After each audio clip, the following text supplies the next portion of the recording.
All right, we should be good to go. Let me just finish getting things set up. Or let me send out an announcement.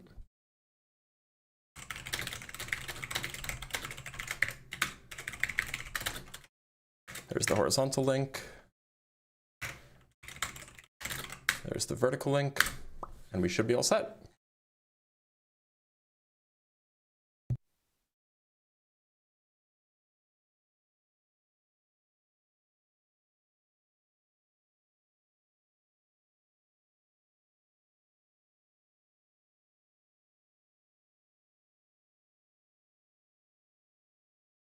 All right. Let me just make sure that everything's all good. Oh, I need to pop open my, we haven't been getting any YouTube debaters lately, and I think it's because my YouTube debate link is not working. But, I want to reliably join it, so just in case it does work at some point. Also, I know I'm echoing because I had YouTube playing in the back, or I had my own YouTube playing in the background. I know that there's double audio, I know. All right. And we have that pulled up. Let me connect to the TikTok link. Setting up every stream is really quite involved, by the way. Like, you would be surprised at how much goes into setting up a double YouTube stream or a triple stream that goes on YouTube, TikTok, and YouTube again. You'd also be perhaps surprised by how much is involved in setting up the unapologetic stream. Like, it's pretty involved. There's a lot of stuff. All right, let's bring up our first guest. Sorry, actually, let me just make sure that my notes are ready. Okay, great. Hey man, can you hear me? Yeah, hey, Anu Anker? I spelled it wrong. When I was trying to make it something else, but I guess what the should name. I call you? You said what? What should I call you? Anu Anker or? It was supposed to be Anu Knocker, but I'm gonna call you Anu. How about that? You said what? I'm gonna call you Anu. How about that? Anu, right, that works. That works. All right. So, what shape do you think the Earth is? I mean, I'd say that we really don't know, but I'm leaning towards more like flat shape than a globe. How do you figure that we really don't know? I mean, we don't really have pictures, right? I mean, I don't believe those pictures are true, and then a lot of them are like distorted using fisheye lenses and stuff. We have pictures from like weather balloons and stuff. We don't even need pictures. Yeah, I mean, a lot of those use fisheye lenses, which kind of distort. What about the ones that don't? Is there any like that? And how do you know that they're not lying? I mean, like, how do you know that your parents aren't lying, that you aren't adopted? Like, at the end of the day, I mean, I might be. I really don't know. Look, I mean, like, so there have been numerous, both private and public organizations and private and public individuals who have done this, who have taken these pictures. Why would some random Joe Schmo on the street who likes to build rockets in his backyard lie? I mean, I can't really prove it. I mean, I can't really tell you why, but if someone takes a picture of Bigfoot and says, oh, that's Bigfoot, how do I know that's not Bigfoot? Like, how am I supposed to know? Well, it would be one thing. Sorry, one sec. It would be one thing if it was a random Joe Schmo who was promoting something that's like an enormous conspiracy theory. I mean, Bigfoot's not really like too big of a conspiracy. It's just like a ape. I know. Yeah. The point is that it's not. Is that this random Joe Schmo is producing pictures just in his backyard, or I mean, he drove out to the desert to do it, but producing pictures out in the middle of the desert with his own rocket that he built, his own hand-selected camera, and it agrees with literally all of the science that we have. I mean, that's cool, that's a but good like reason to think that he's not making it up. The only way I'd believe that is if I physically went up there, on a hot air balloon or something like that and saw it for myself. I really can't determine if something is true if I can't see it visually. Like the same way, for example, have you been to Australia? No, I have not. Can you determine that Australia exists? Yeah. But you haven't seen it. I mean, I've seen it on the news and stuff. Yeah, but you didn't see it with your own eyes. Yeah, I mean, I understand that, but there's like overwhelming evidence that it does exist. You're right. So, There's overwhelming so evidence that the Earth is a where are all globe. Australians coming from then? If Australia doesn't exist, They're all faking their accent. How do you know? you got me, man. I guess Australia doesn't exist. I mean, But like so, this level of skepticism, like it leads you to yeah. absurd conclusions, like Australia isn't real. I mean, I think it's very hard to prove a lot of things. It's just like, I guess I need like overwhelming evidence. Like for example, I'm The guessing evidence is you're, overwhelming. That's the I'm trouble. guessing I'm guessing like you're an atheist, for example, right? And I'm guessing you don't believe in God, and the only way that you would believe in it would be like if, I guess if he physically presented himself to you, right? So it's like No. that kind of, you don't. That's not my view. No.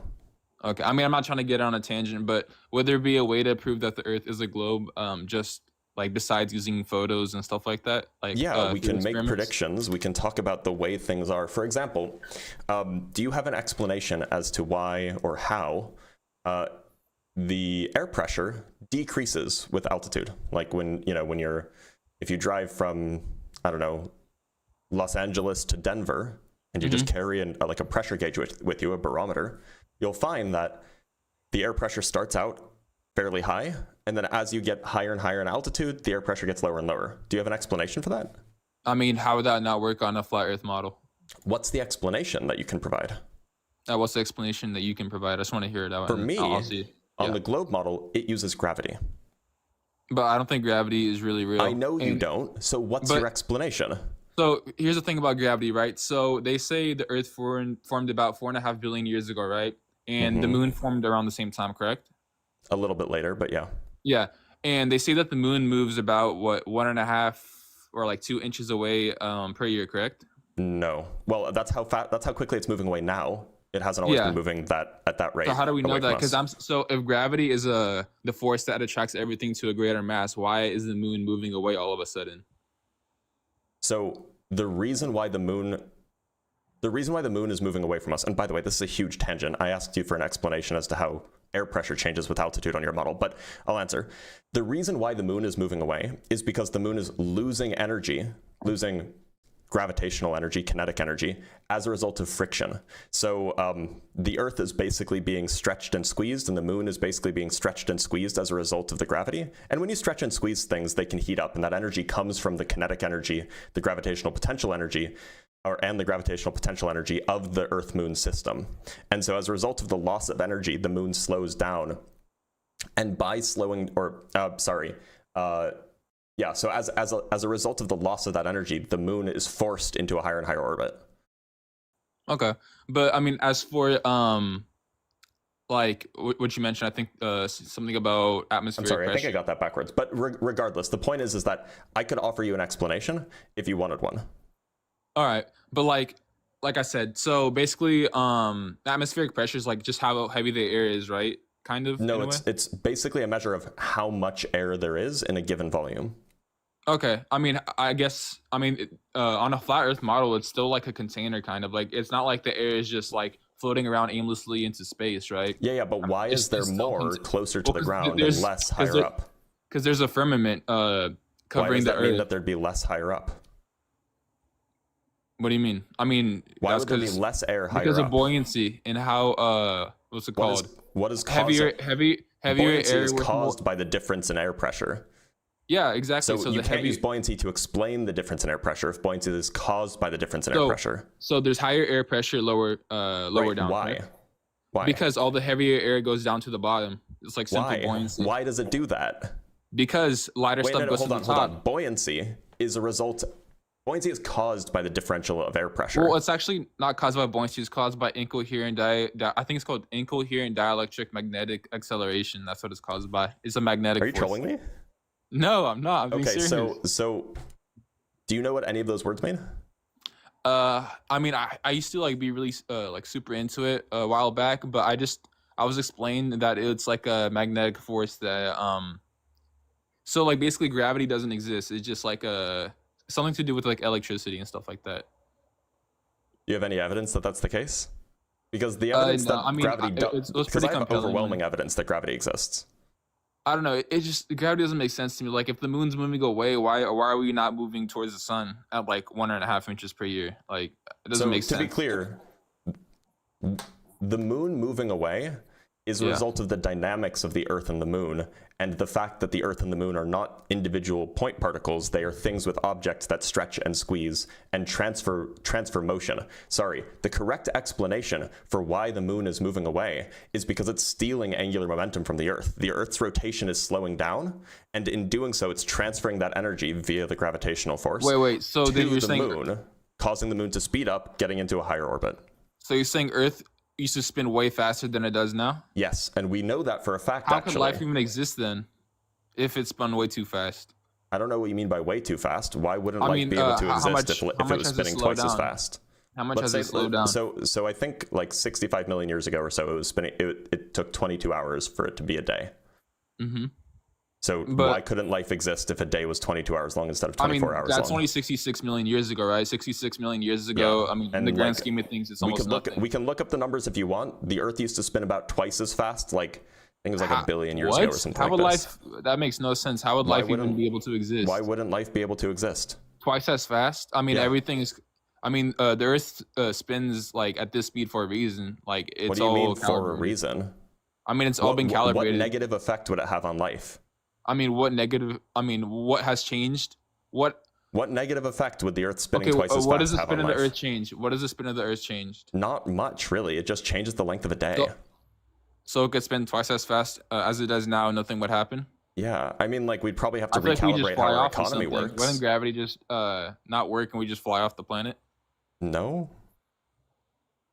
I mean, that doesn't really make sense. What makes you think that? The Earth spins very slowly. Once every 24 hours is very slow. On a globe Earth, if everything is spinning really fast, how do we not fly off? It's not spinning really fast.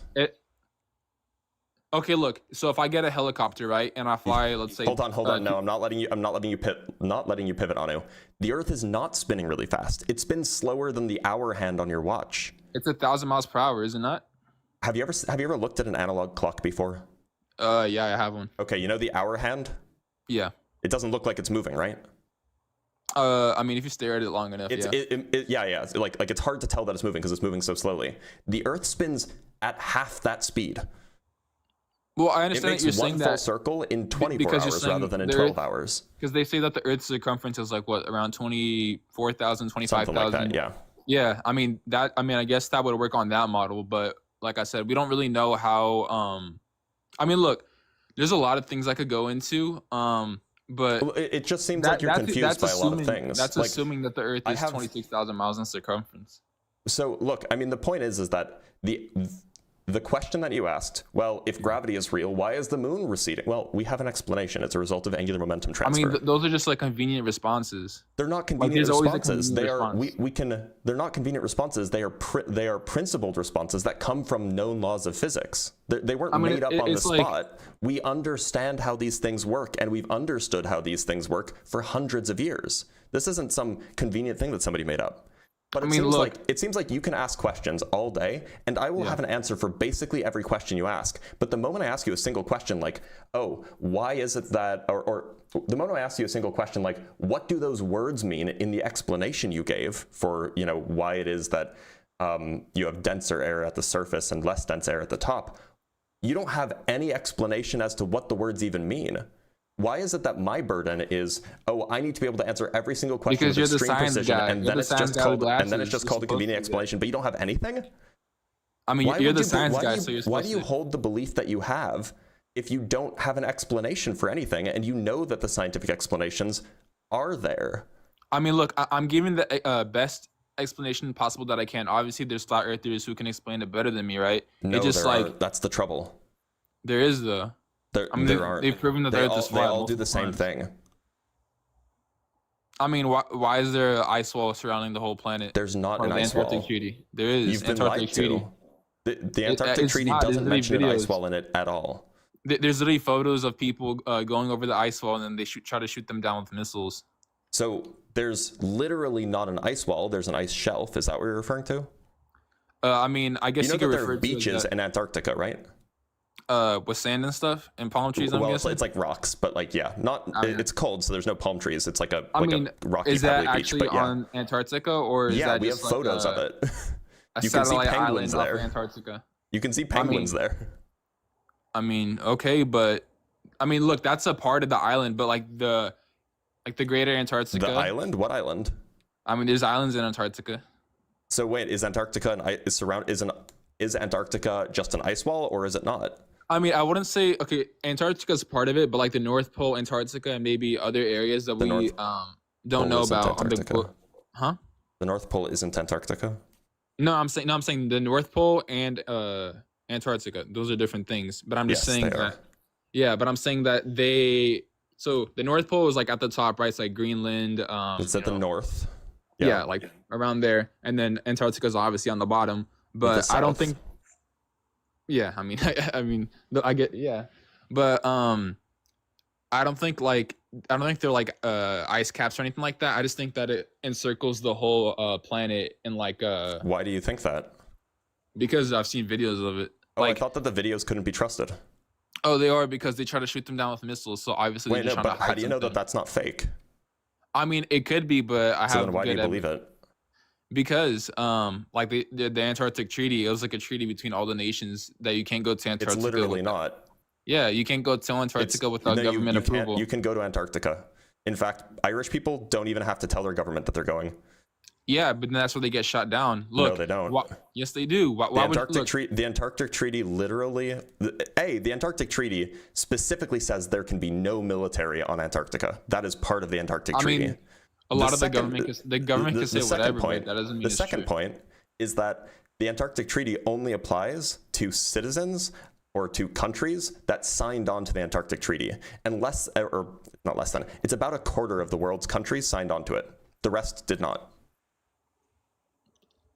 So how come when people go there, they get told by the government to leave?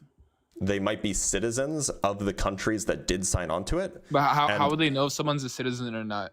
Like, how would you prove that? Because people have to register flight plans or boat plans. Yeah, oh, you have to register. So I can't just take a boat. If you want to get into a plane, I mean, you can. You can do that. You can go to Antarctica privately. I mean, I think that's what they show you, but there's actually like a greater Antarctica. It's like the whole ice wall. What are you talking about? Look, so there's no evidence of an ice wall. I don't we know don't why really you think know that how there is. we don't really know how big the Earth is. Like we just been told it's 26,000 miles. So what do you make of the fact that there's a race every year, like a boating race going around Antarctica? Okay, I mean that could just be a part of Antarctica. It's not all of Antarctica. They make a complete circle though. They just go west for the entire time, and then they end up back where they started. I don't know. What's that race called? Let me pull it up.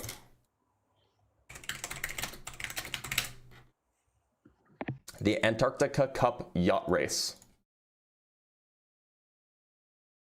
Give me a second. I'm going to look that up. Mm-hmm.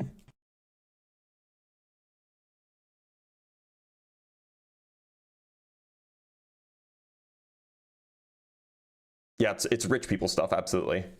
But yeah, it's a thing. The record for a completion, and it's a sailing thing. You're not using like a motorboat or whatever. Is solo as an unassisted sailor is 92 days.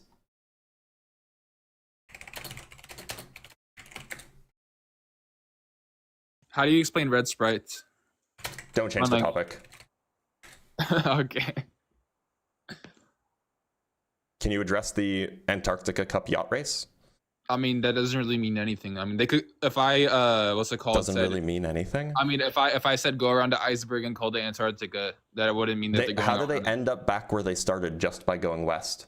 I mean, that could work on a flat Earth model. I don't really know how the flat Earth model. You're right. It could, but it would take so much longer, because on a flat Earth model, the largest distance that you can travel is going around Antarctica, or hanging out near Antarctica. That's the largest possible distance that you could go. I mean, that's possible. On the globe model, it is one of the shortest one of the shortest circles that you can make while going purely west. So if it were the case that they were indeed traveling around the ice wall it would take so much longer. How long is, or what's the circumference Takes of Antarctica? I can look that number up. So the race is about 15,000 miles.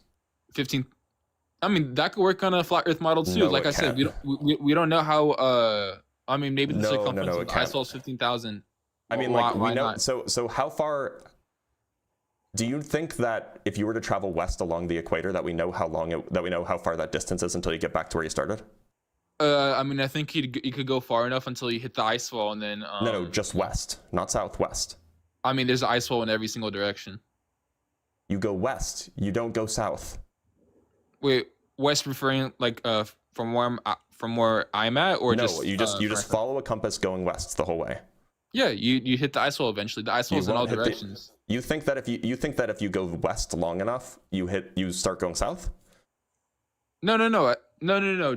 Okay, the ice wall is just not in the south. It surrounds the whole planet. But the south is the outside direction on the flat Earth, my guy. No. Look, we're like okay. Look, Imagine you see it the this picture way. behind me, right? Yeah. Okay, so south is the outside rim. North is the center. Okay, look. West See, is going. West would be going clockwise. East would be going counterclockwise. I mean, look, it's all the same thing. Look, okay. See on So the flat if you Earth- traveled clockwise, starting at the equator, how long would it take until you end up where you started? I mean, I'm not really sure. We haven't tested it out. We absolutely have. We have flights that have done this kind of thing. I mean, I'm not sure if those flights are real. They could have been like part of a government conspiracy. Is there anything that you do know? Yeah, that the Earth is 100% flat. On what grounds? I mean, look, see on that. Okay, let's. I'm gonna point at Brazil, right? If I go west from Brazil on that map, I still end up at the ice wall. If I go south on that map, So on a flat Earth, I'm surprised you don't even know this. I don't know why I know this better than you do. On a flat Earth, going west means going in a circle clockwise. going west doesn't what? Going west is still going west. Going in a circle clockwise. Yeah. If you follow a compass, always walking in the west direction, you will end up walking in a circle. How would you have tested that out? That's what. Look at the picture. Yeah, This look, is your model. If you go west, you still go west. West means that you're always following a line of latitude. That's what west means. No, it's just the magnetic force. What are you talking about? That's how compasses work, from the magnetic force of the Earth. Right, and that magnetic field will always point you towards the North Pole. So you'll end up having to turn as you walk. So wait. So you're saying the west would point me towards the North Pole? No, On the globe Earth model? compasses point you towards the North Pole. West Yeah, means if that you you go- always if you go go in the north. left direction relative to the direction that the compass is pointing you. I'm confused. So If imagine you go this. north- So maybe I can help you understand, Anu. So if you want to walk west, what you should do is you should get a compass. You should face in the direction that it says north is, and then you go Okay. left. Do we Would understand? that'd just be west. Yes, that's what west is. So you as long as you are always facing the North Pole and you're always walking left, you will always be going west. Do we agree? Yeah. Okay, now if you do that on a flat Earth, what kind of shape will you trace out? I mean, you just go left. Right, but as you go left, does the direction that north is in change relative to you? I mean, I guess it kind. Let me think. Think I hard mean, about kind this. of. It depends on. Yeah, I think it would. Yeah, so as you go left, now the direction of north will tilt a little bit to the right. Yeah. Right? And so in order to keep yourself facing north, you would have to turn a little bit to the right. And then your left would turn a little bit, and then you keep doing that. So you'll keep turning as you go around, and you'll make a full circle. Yeah, I mean, that's according to the globe Earth model. No, that's according to the flat Earth model. No, I mean, The globe Earth model, you don't have to turn at wait, all if you're on the how equator. can you know? Wait. How can you assume how a compass will work on a flat Earth model if you think Does the flat Earth always point towards? On the flat Earth model, mean, does look, the if compass we're on always a- point towards the if- center? If we're on a flat Earth right now and the compass works fine, like, On a flat Earth, does the compass always point towards the center? what do you mean? Does the compass always point towards the center? I'm guessing so. Okay, so if that's true, then we just agreed that if your compass was pointing towards the center and you move left, then the direction that the North Pole, the direction that your compass will point, will shift ever so slightly to the right. And so you'll have to turn in order to adjust to make sure that you're still facing north. Do you need a diagram? I can pull up a diagram. I need a diagram. Okay, let's get you a diagram.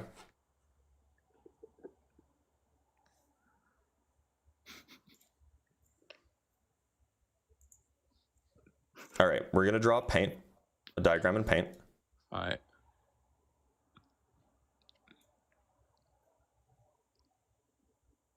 Make this a little bit bigger. Okay, so we're looking at the flat Earth from above, right? Let's make it green. Looking at the flat Earth from above. You should make it white because it's the ice wall. Okay, it's fine. The background's white. It's hard to see. All right, you're right. So we'll make this green, right? And then I'm gonna draw the equator. I'll draw it in red. It's not going to be perfect, but it'll be like something like this, right? What's that symbol? The equator. I mean, I don't think the equator works like that. I think it just cuts through the Earth, like straight through the middle. That's why, like, we have all the. This is what we would call north. This is what we would call 0 degrees north. It's like where Ecuador is. It's like where Equatorial Guinea is. It's like where various places in the Pacific or in the in like Southeast Asia, it's that part of the world. It's this circle, right? Now, if you're standing here, let's say I'm going to make you a little blue circle, right? That's hard to see. Let's make you a little yellow circle, right? Yeah. You're standing on the equator. Now, if you're facing north, that's that direction, right? Correct. Okay. Now, if you take a step to the left, that's hard to see too. If you take a step to the left, that would be moving in that direction. Let me make this pink, say. That'd be moving in that direction. Now, in that case, now you would be here, right? Yeah. But now, if you want to go north, if you want to be facing north again, so that you can make sure that you're heading in the right direction, well, there's the center, so it would be like facing like this way. You'd have to face that way so that your compass is still facing north. I mean that's if you're pointing to a specific point. Like, why can't north just be like pole. A greater area? That's the center. Do you think that the north is a different thing? Okay, look. So in the initial circle that you made, right, in the line, I was going straight up, right? Why can't north just be like that whole area above? What direction does the North Pole point in? Or what direction? Sorry, not the North Pole. What direction does the compass point in? It points this way. Yeah, okay, look, so see the green area at the top, like that whole area. Okay, hold on. If you are here, let's put you here now. Imagine that you're here now. What direction do you think north is in on a flat Earth? Still north. You think north is this way? It's still up, yep. Up to the edge. But that would be to Antarctica.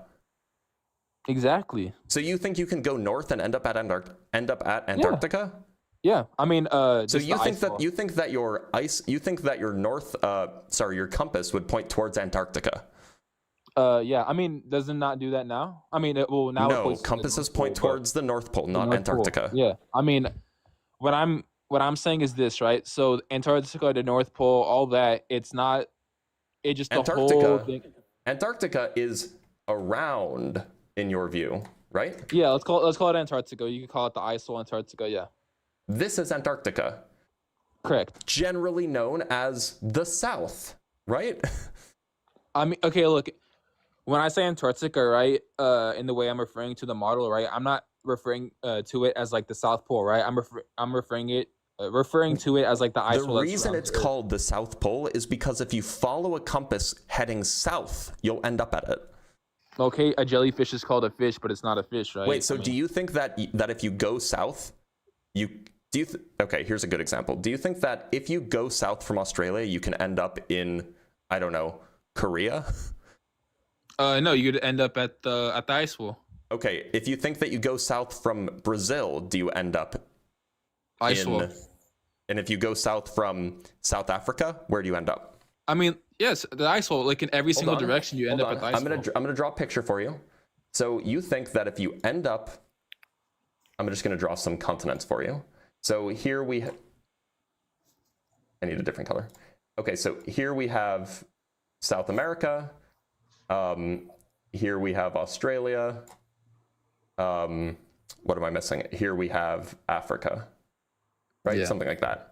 So you're saying to get to the, sorry, those should be on kind of like, it should be kind of I like mean, this. look, you're kind of doing it like they're pointing up in opposite directions. We don't know how they're all laid out. Like they could all be like next to each other. We don't really know. Do you see the? Wait, so you don't think that like we know how far away things are from each other? We do, right? But we don't know how they're exactly arranged. I mean, like so like for example, we know from time zones that yeah, like Argentina is like what 8 hours or like 12 hours difference from Australia. I mean, time zones are kind of weird because you could literally like walk like a mile and then they completely change. So yeah, but time zones roughly track the sun. So like if you have a 12-hour time zone difference, what that means is that it will be nighttime for one group of people and it'll be daytime not for necessarily. the other Like group of for people, example, right? In most parts of Alaska, they follow. Is this a troll? No. Look, so in Alaska, right? They usually follow Pacific Standard Time, correct? No. Or most of Alaska does. No, I don't think that they do. I mean, they might call it something different, but most of Alaska has like the same time as like the like. No, California. they have. So I'm on Pacific time. They are on Alaskan time, which is 1 hour earlier. What's the time in Juneau right now, for example? It's 8:30 in the morning. Okay, so they're like an hour behind basically than us. So, but Japan is like what 9 hours ahead of us or behind us? What is it? Japan it's currently 1:27 in the morning. So they are, but it's 1:27 in the morning tomorrow. Like on the 18th. So how could we go from Japan okay, Japan's like not necessarily too far from Alaska. I mean, they kind are of far from each other though. You just don't know how big the Pacific Ocean Okay, is. let's go to the like the what's the time at the Aleutian Islands, whatever. Aleutian Islands. Okay, yeah. Sure.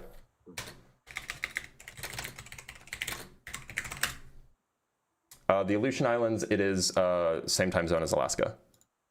Yeah, so how can they go from 8 o'clock there all the way to 1 o'clock in the future in Japan when they're not even too far from each other? They are far from each other. There's like a whole ocean between them. Yeah, I mean everything there is okay, but how far are they in miles? How far are the Aleutian Islands from Japan? Here's a picture. I know you don't like. Actually, this is a flat Earth picture, so you might like this. Oh yeah, it's not. This isn't a really flat Earth, but the Aleutian Islands are here. Sorry, let me. I mean they stretch out further. The Aleutian Islands are here, and Japan is there. Yeah. Right. So that's a pretty big. I don't know if you can see this. Oops. Sorry. My background shifted. That's a pretty big ocean between them. That's like half the Pacific Ocean. The Aleutian Islands, right? You can see the islands. Okay, there's like the main Aleutian Islands, but then there's also a bunch. I looked up the time in the whatever city there is. I mean, okay. If you go like to the most northern Japanese island and then go to the most western Aleutian Island, how can they only be like they're separated by so many hours? Do you want to just look up a map of the time zones? Sure. Okay.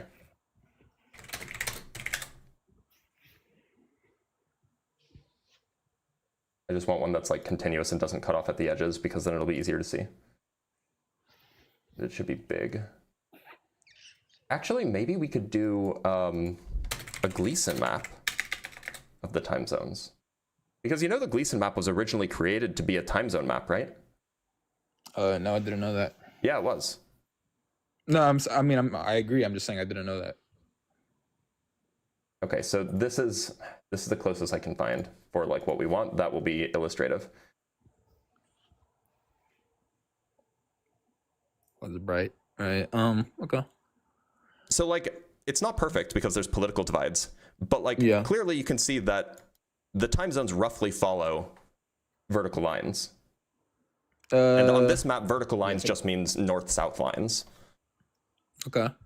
And so all this means is that, I don't even know how we got into time zones, but all this means is that if you have one part of the world like South America, which is in one time zone, and it's like 12 hours different from another part of the world. The reason why is because the sun will be overhead in, say, I don't know, Brazil, when it's nighttime in Sydney. Okay. Like, I just don't understand the issue here. Like, obviously they're far away from each other. The sun is overhead. But how It's that working midnight for one, and it's daytime for the other. The sun, I mean, they say it's what 90 something million miles, right? Something like that. Yeah. Or, whatever they say it is. I think the sun's local. It's under the firmament. So why can't the sun just move?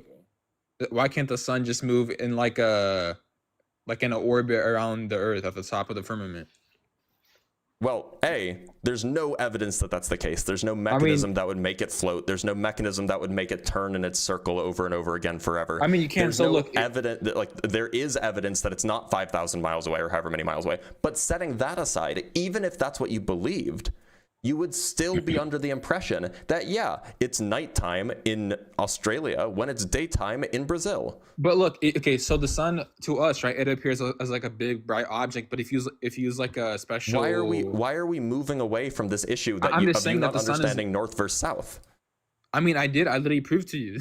Like, you literally proved to me that you don't understand north versus south. You're right. I just told you that north, like, it doesn't matter. We still go to the. All right, let's go back to paint. We're going back plus, to the paint.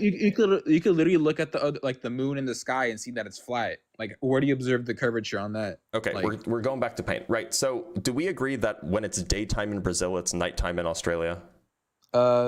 At least, like, it's not exactly like 12 hours. It's not like it's perfectly midnight in Australia when it's noon in Brazil, but like it's roughly like, you know, maybe 10 or something hours. I mean, it's dark. So they should be on nearly opposite sides of the Earth, right? So I'm just going to draw them somewhere like here and. We don't know if they're on opposite sides of the Earth, though. But they must be, because if it's night for one and it's day for the other, they can't be close to each other. Okay, I guess you're right there. So, you know, I didn't put them on exactly opposite sides, but I put them on like roughly opposite sides so that it can be like nighttime for one and daytime for the other. Now, if you're standing in Brazil and you go south, what direction are you going? Can you repeat that? Sorry. You're standing in Brazil and you go south. Will you Brazil's eventually the hit one the on the eyeball? left, right? Yeah, the Brazil's over here. And then you said if you want to go, you pull out your compass and you start walking south. Which direction should I draw Should I draw the arrow? If I want to go to, if you want to go south, if you just pull out your compass and you start walking south, just down. This way south. Yeah. Okay. And if you're in Australia, let's say you're in Sydney over here, and you want to walk south, which direction should I draw this orange arrow? South, but more so southwest. So like a little bit diagonal. So this way. Yeah. That way south. Yeah. Okay, so now looking here, if I started out on the equator, which is this red line, 0 degrees north, it looks like I cross through the equator. So it looks like by the time I'm over here, it seems like I'm actually north of the equator.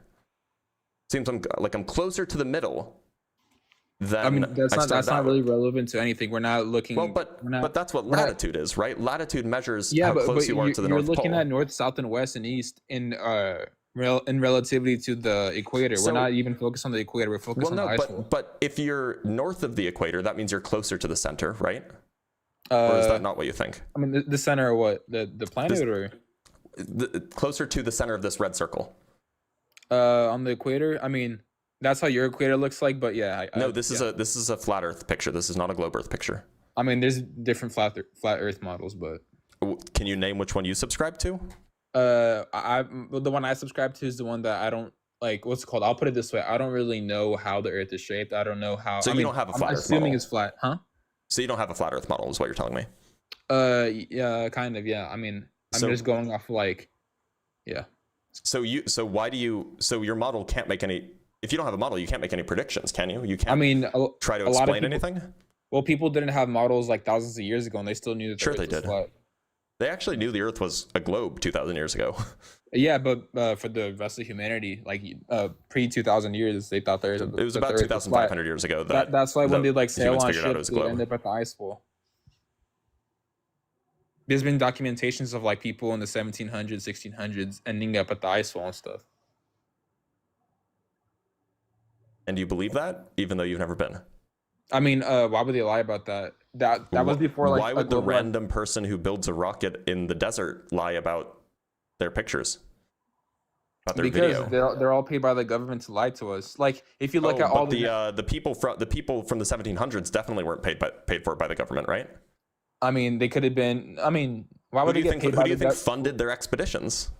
Yeah, the government. But why would you lie about hitting an ice wall? Like, what's the point? Why would you lie about seeing the curvature of the Earth? Because they want to lie about that to disprove a lot of other things. Like, why do you think that NASA? Okay, all the photos from the sky, right, where they have like the clouds and stuff. A lot of the times. Can you explain how sunsets work? What do you mean? Yeah, like, why is it that the sun goes down at night? Because it's moving away from us. From my perspective, well, it's like spinning in a circle. So when something moves away from me, usually it just seems to get smaller. It doesn't really get. It doesn't like just go down, right? Well, the sun is local, like so it wouldn't really change size. If it's not changing size, then why can't we still see it? What do you mean? If it's not getting smaller, because the reason why things around the Earth. So it's going around the Earth, so it dips out of our view. Wait, it's going around the Earth? I mean, I guess that's how it works. Yeah, it's going down like down the bottom in an elliptical orbit. Yeah. Wait a minute. So why can't I see it at midnight? What's stopping me from seeing it? Because it's well, let's say you're in California, for example. The sun could be all the way in Brazil. Okay, but why can't I see it? Because it's in Brazil. That doesn't explain why I can't see it. It's still it's far away. Is there anything? Is there? So if I were to draw a straight line from my eyeball, could I connect it to the sun when it's over Brazil? If you're standing in California, no. Why not? Because it's far away. I'm asking, like, think conceptually. Is there a straight line that I could draw from my eyeball to the sun when I'm in California? I mean, technically, you could do that. I mean, I could draw a straight line from my eye all the way to like the Andromeda Galaxy, but that doesn't mean I could see it necessarily. You can see the Andromeda Galaxy. Well, by the way. I'm just saying, like, I could draw my line to basically anything I want, but that doesn't mean I mean, the thing is when it's so on the globe model, when it's nighttime, you can't draw a line from your eye to the sun because the Earth is in the way. Is there anything in the way between my eyeball and the sun when it is nighttime on a flat Earth? I mean, there's like atmospheric stuff, but we can see through the atmosphere. Is there anything in the way? Technically not, but it's like, I'll put it this way. It's like, for example, if you have a flashlight in the forest, right? If you walk a certain distance away from that flashlight, you won't see it anymore. So what will happen is it'll get dimmer and dimmer. Yeah, it gets dimmer and dimmer till like you can't see. But that's not what the sun does. The sun just gets lower, right? Yeah. It doesn't get dimmer and dimmer because it's going around the Earth. It will dip out of view. Why does it dip? It should just get dimmer and smaller. I mean, it does get dimmer though. It gets a little bit dimmer. It doesn't get dimmer to the point of disappearing. If it was just staying above, we should just see it staying above the horizon the whole time and just fade into nothing. If I have a source of light, right, and I walk far enough away from it, I can't see it no more after like a certain amount of time. So it fades into nothing. It doesn't just dip below the horizon. Yeah, if it fades into nothing technically. I mean, from my perspective, it's not actually fading because it's still lit. That's what it should look like. If you take a bright flashlight and you just stand in like a open field or whatever, and you have somebody pointed at you, yeah, it will get, so when they're up close, it'll be big. It'll be a big flashlight right in your face. As they get further away, it'll get smaller and dimmer. It won't dip below the horizon. It'll just get smaller and dimmer. That's because it's stationary. The sun is not stationary. It's literally not stationary. It's moving away from you. No. Okay. Well, you're moving away from it, right? But that person is not moving. No, the person is moving away from you. So are they going like in an orbit or something? They're just moving away from you. And plus, they could be moving left and right if you want as well. It doesn't matter. Yeah, but that's a more small scale thing. Like the sun's way higher in the sky, so it looks much different than like someone with a flashlight. Yeah, it's higher. You're right. It is higher in the sky, so it should remain higher in the sky. No, because it goes far enough away. When there's a sunset, right? It's not instantaneously like dark, right? It kind of like goes slower and slower, like the sky's pink and whatever. I'm not talking about the brightness of the sky. I'm talking about the actual sun itself, right? Yeah. What makes the actual sun itself be halfway obscured by the ground? The horizon. How is the sun being blocked by the horizon when there's a straight line connecting my eyeball to the bottom of the sun? with nothing in the way. Because on a flat Earth model, that could still work. Let me draw another picture. I love pictures. Okay, so let me pull this up really quick. This is obviously not to scale, but I think you'll get the point. Stop moving things. There we go.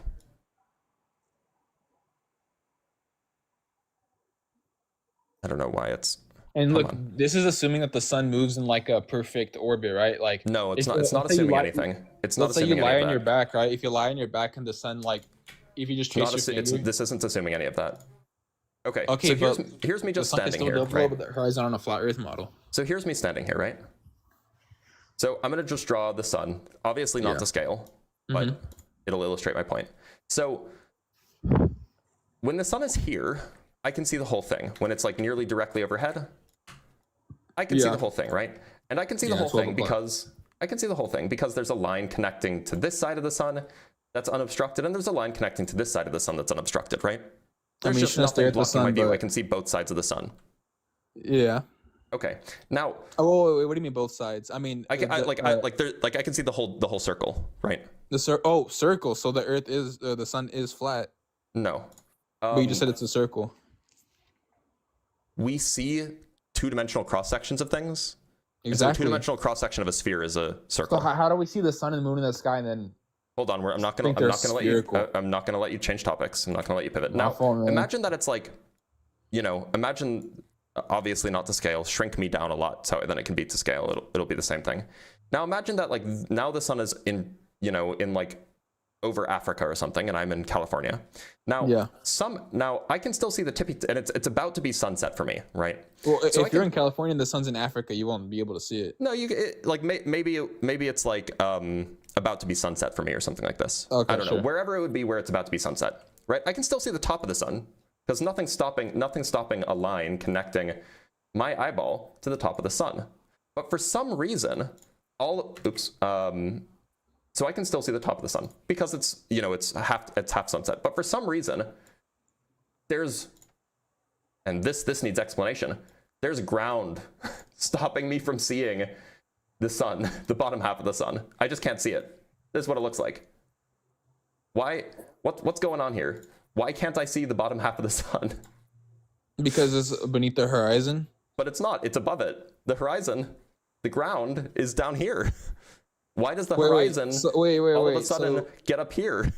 I mean, no. These are assumptions that you made off of like how it would work on the flat Earth model, right? But wait a minute. So do you think that when it's like sunset for me, is the sun still above the ground? I mean, the sun's always above the ground. Okay, so that means that if I'm seeing half of the sun intersect with the horizon like this, that means that there must be something there. The ground. I mean, the sun wouldn't be there, right? Okay, see where the ground, where you've labeled like the big green block, right? That's where the sun would be. It'd be like halfway through it. So you're telling me now that the sun should be here? I mean, it should be more right, I guess.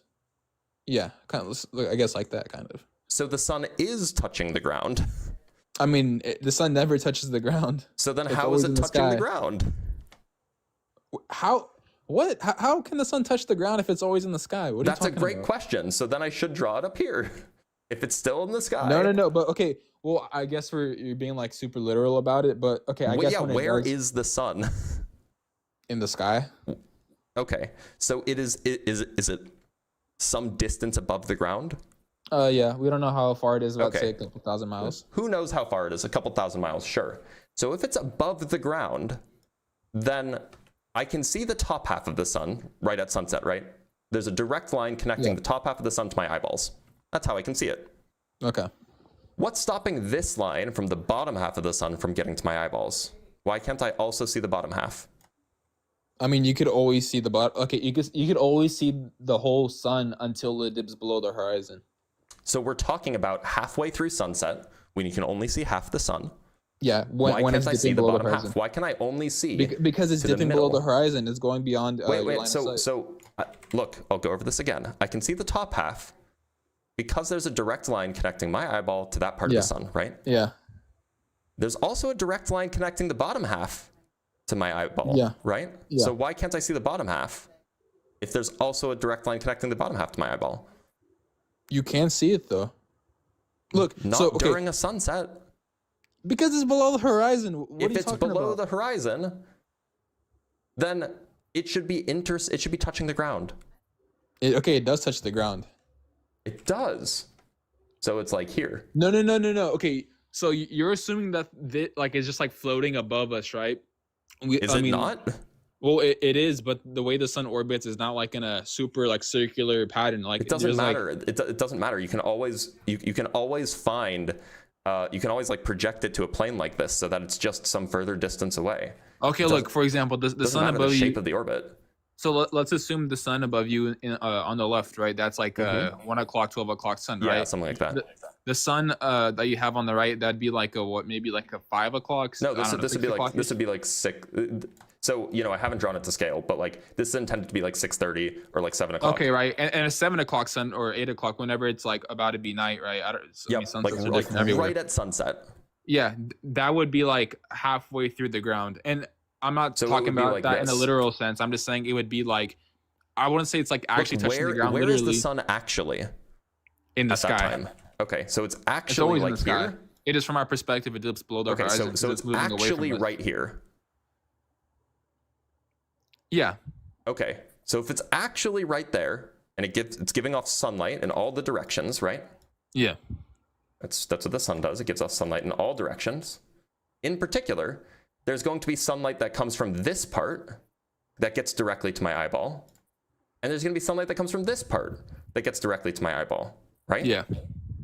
Why doesn't this sunlight get to my eyeball then from the bottom bit? It does. Sunlight is. If I mean, it gets the to your sun's eyeball a from very the strong bottom, then object. you should be able to see the bottom.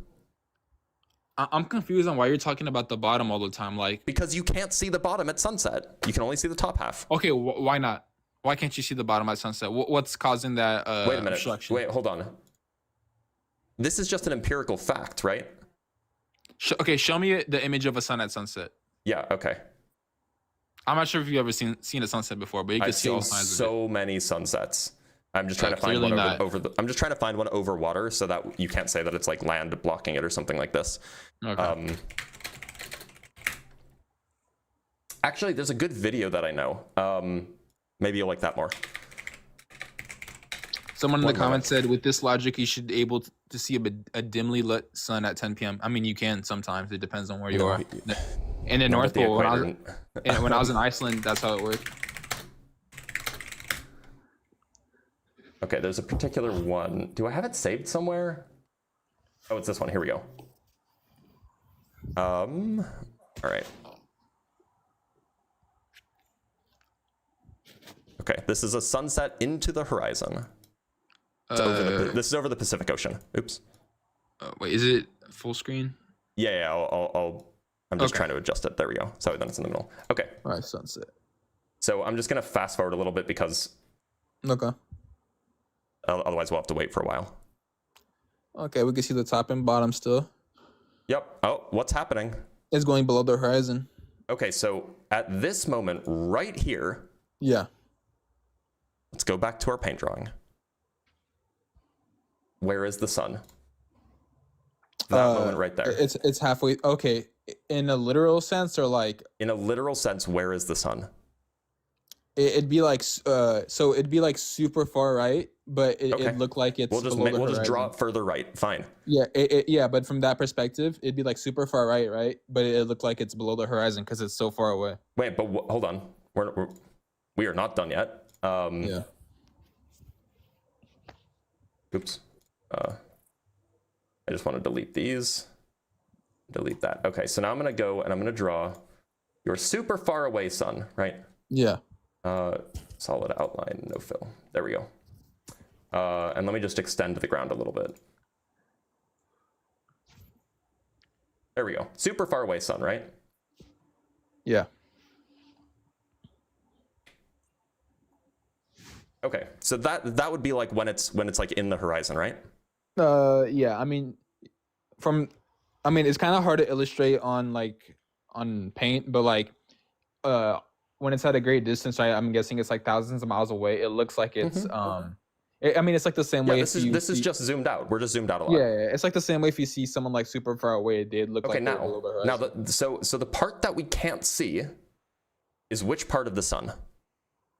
When it's below the horizon, the top half? You cannot see the bottom. You can't see the bottom half. So this part of the sun is the part that we can't see. Correct. Hold on. Let me make this a little bit bigger. There we go. And let me make this a smidge bigger as well. There we go. Okay. So that's the part we can't see down there. Now, I can see the top half, right? So there's a straight line connecting my eyeballs to the top half. Yeah. There's also a straight line connecting the bottom half to my eyeball. Yeah. So what's stopping the sunlight from that bottom half from getting to my eyeball? The ground. The horizon is obstructing it. Wait a minute. So you're telling me that the ground is doing this? Blocking the bottom half from getting to me? Okay, so wait. What are you saying blocks the bottom half of the sun on the globe Earth model? The curvature of the Earth. It literally dips below the curvature of the Earth. Okay, so why are you just randomly drawing a straight line? Why can't I just dip below the horizon? This is a flat Earth because your model is flat. But why are you drawing a straight line? Because obviously, okay, if we're on a flat Earth right now, why would you just assume these things? Assume what things? That the light could get to you from the bottom if there's a line drawing connecting random them? lines out of nowhere. Why are you drawing random What do you mean lines? random? Look, if there's a line connecting your eyeball to something, you should be able to see it unless something blocks it. Correct. So why can't you see the bottom if there's a line connecting the bottom because of the sun to your it eyeball? moves far enough away. It's like, for example, How is far enough away doesn't make the line not exist anymore? If I'm on a super long like stretch of road, right, or maybe right, and I have like someone that I know, right, and they run far enough, right, I won't see their whole body after a certain point because that's because of the curvature of the Earth. No, the curvature doesn't make sense because they say there's like 8 feet of curvature per mile. Then that wouldn't make no sense. No, it's 8 inches, my guy. 8 inches per mile, right? That makes no sense. Okay, your incredulity is not an argument. Do you actually have an argument for the shape of the Earth, or is it all just, I don't believe it because it doesn't agree with my preconceived notions? I mean, you literally didn't prove the model. You're just like assuming random things. I think that we can leave that to the audience and see how your explanation for the sunset is not an explanation at all. It was though. It just dips below the horizon. Except the horizon is still below it. It dips below something that it's above. Right? It dips below something that it's above. Yeah, the sun is above the ground. The horizon is the ground, right? It moves far away enough to the... Is the horizon where the ground meets the sky? Yeah. Okay, so the horizon is at ground level is where the horizon is, yeah? Yeah. And the sun is above ground level, yeah? Yeah. And yet somehow the sun is dipping below ground level even though it's above ground level. No. It just moves far away enough. So we can't... It's like, you said that it's below the horizon. Yeah. How is it below the horizon if it's above the horizon? It's in a different area. But it's still above the horizon, right? It's still like physically above it. Top half, yeah. Well, it's always the whole thing is still above the ground. Yeah. Okay, and yet the whole thing is above the ground, and yet you're saying that it's below it. Do you even know how the sun works? You know how it's even moved? How does it move? In real life, or like in the globe on like the flat Earth religion? Or flat Earth religion. I mean, okay, how does it move according to you? So it orbits the center of the Milky Way galaxy. No. Milky Way is not real. The Milky Way galaxy is not. I'm sure that's what you think. You asked for Have what you the ever real looked in a answer. telescope and then seen it? It's all like orbs of like glowing stuff. They're just angels. Did you know that a bunch of flat earthers went to Antarctica last winter? It was our winter, their summer. And two of the big ones, one of the big ones came out not a flat earther anymore. And one of the other big ones refuses to talk about it. Because they got paid off by the government. It literally was a private organization, or not even an organization. It was a private citizen that hosted it.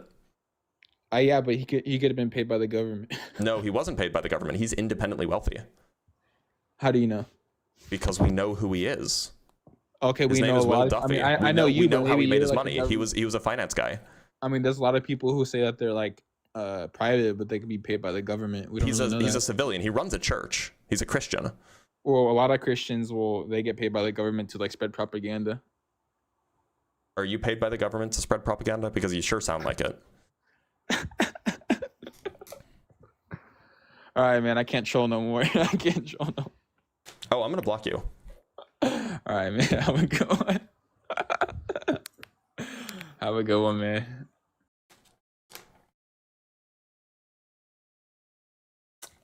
If any mods can see him, just block him.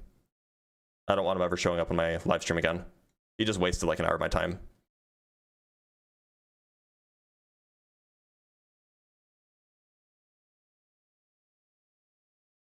All right, anyway, let's go over some super chats.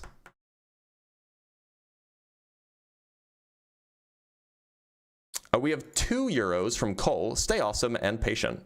Well, we do stay patient. That's the good thing to do. From Game Master Flash with the $10. W Blitz, you are living my personal nightmare in these debates, and I respect your suffering. I actually don't think he was trolling, to be honest. I'm actually not sure he was. I missed the Excel sheet of the globe that, this from Double Down with the $5. I missed the Excel sheet of the globe that is mega zoomed in, and you would get them to admit it's flat and then zoom out and it's the globe. Oh yeah, no, I have one of those. We have 10 Canuck bucks from Daniel Warholm.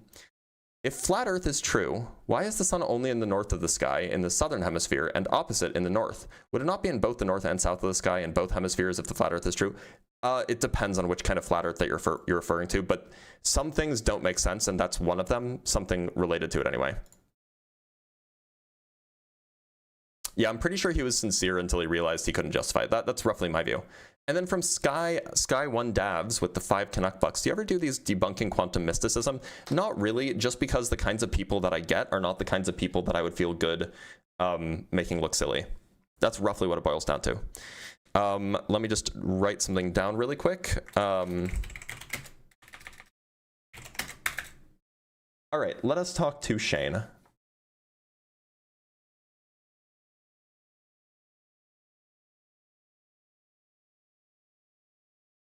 Hello there, can you hear me? Shane, how's it going? Pretty good, how are you, sir? I'm doing all right. What shape do you think the Earth is?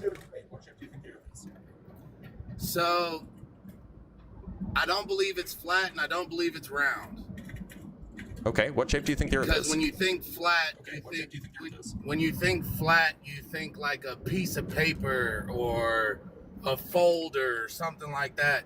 I believe the Earth is linear. It's what explains time. It's what explains Do you how think all that of that like works. do Now, you think that it's like shaped like an upside down plate?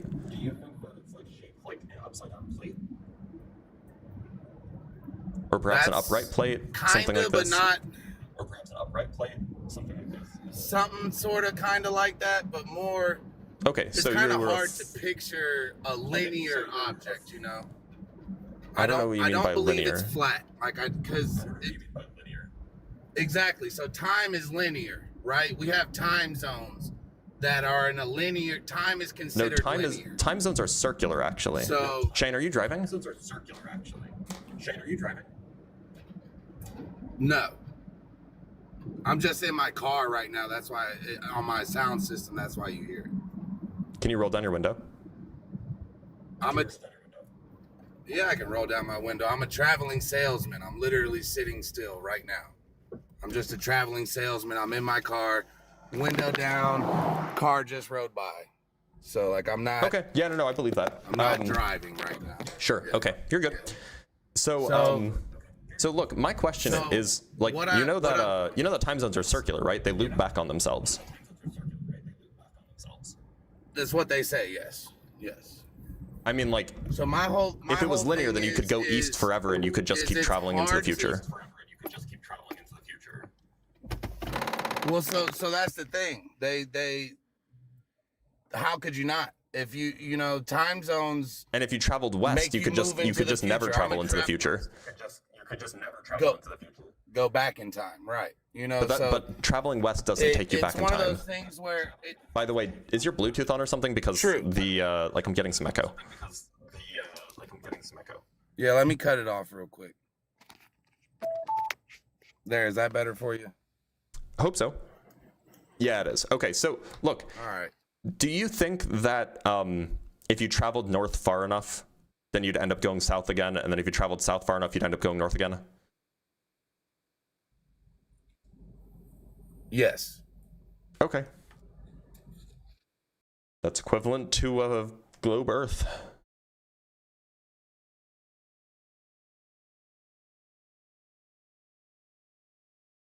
All right, let's talk to Zeke.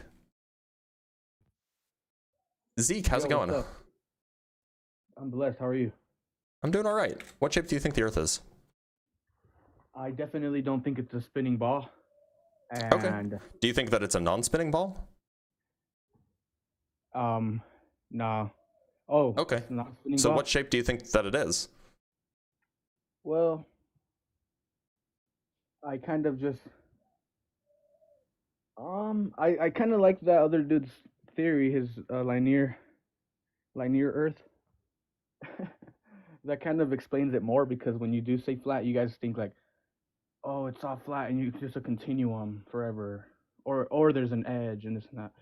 But I believe that there's just more to the outer Antarctica, and that we're not. Do you think that Antarctica is like a wall that surrounds the continents?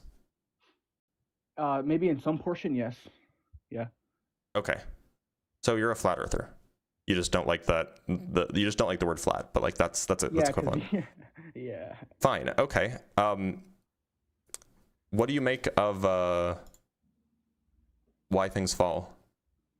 Oh, yeah. I believe in the Earth is geocentric. I believe we are the special people in the universe, and we are the intelligent ones. And I also believe that Zeke, are you trolling me? No, of course not.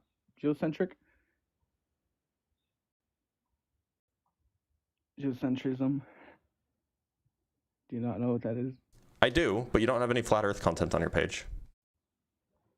Oh yeah, I'm a real flat earther. I'm my own scientist. I conduct experiments myself with my own hands. I don't just believe in other like.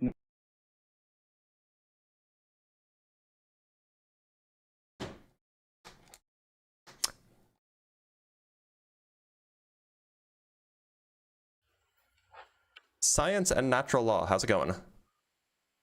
Hey, how's it going? Not a whole. I'm doing all right. What do you think the shape of the Earth is? Well, there's no shape of the earth. There's no outside of life. What the earth is just a layer in life, right? A layer where man, animals live on top of, right? That's your main How far away do you plane think of the sun reference. is? Well, hold on. Let me elaborate on what I think it is. You're not And then answering. there's You're not another- answering the question, so I figured I'd ask a telling you different what- question. No, I'm telling you what it is. It's I layers. asked you what it's shape it life. was, and you said that there is no shape. So you're not answering the question. You just don't want me to answer. I wanted an express what answer I'm to the saying. question, not like something about life. Like I want to know what The shape. earth is not. That's what I'm saying. You're- It's not something outside of anything. It's something. I never within said it something is was. what I'm just saying. asking what shape it is. What shape is the surface? What shape is the surface? What do you Yeah. mean? What shape is the surface? Yeah. It We does it. stand on the Is same it ground that I planar? stand on. You stand on. Is it spherical? Is it? I don't. Is it stand, the I don't inside of the stand on sphere? side. Is it Pringle I don't- shaped? Well, I don't experience standing upside down or sideways. So I only experience standing on a plane. I don't know about you. Okay, so you think it's planar? That's what I experience as well as you. Unless you experience something different, you would like to share it. Well, look. So my question is not what you experience; it's what you think it actually is. My thoughts is irrelevant. What I experience is I'm on a plane. It's And when not I'm on irrelevant. mountain, That's the I'm question that I'm very interested in. If you're not interested in talking about what shape you think it is, then this is not the right place for you. Oh, you about opinions. Okay, if you're about opinions, I'm sorry, I can't help you. Okay, goodbye. Oh, bye.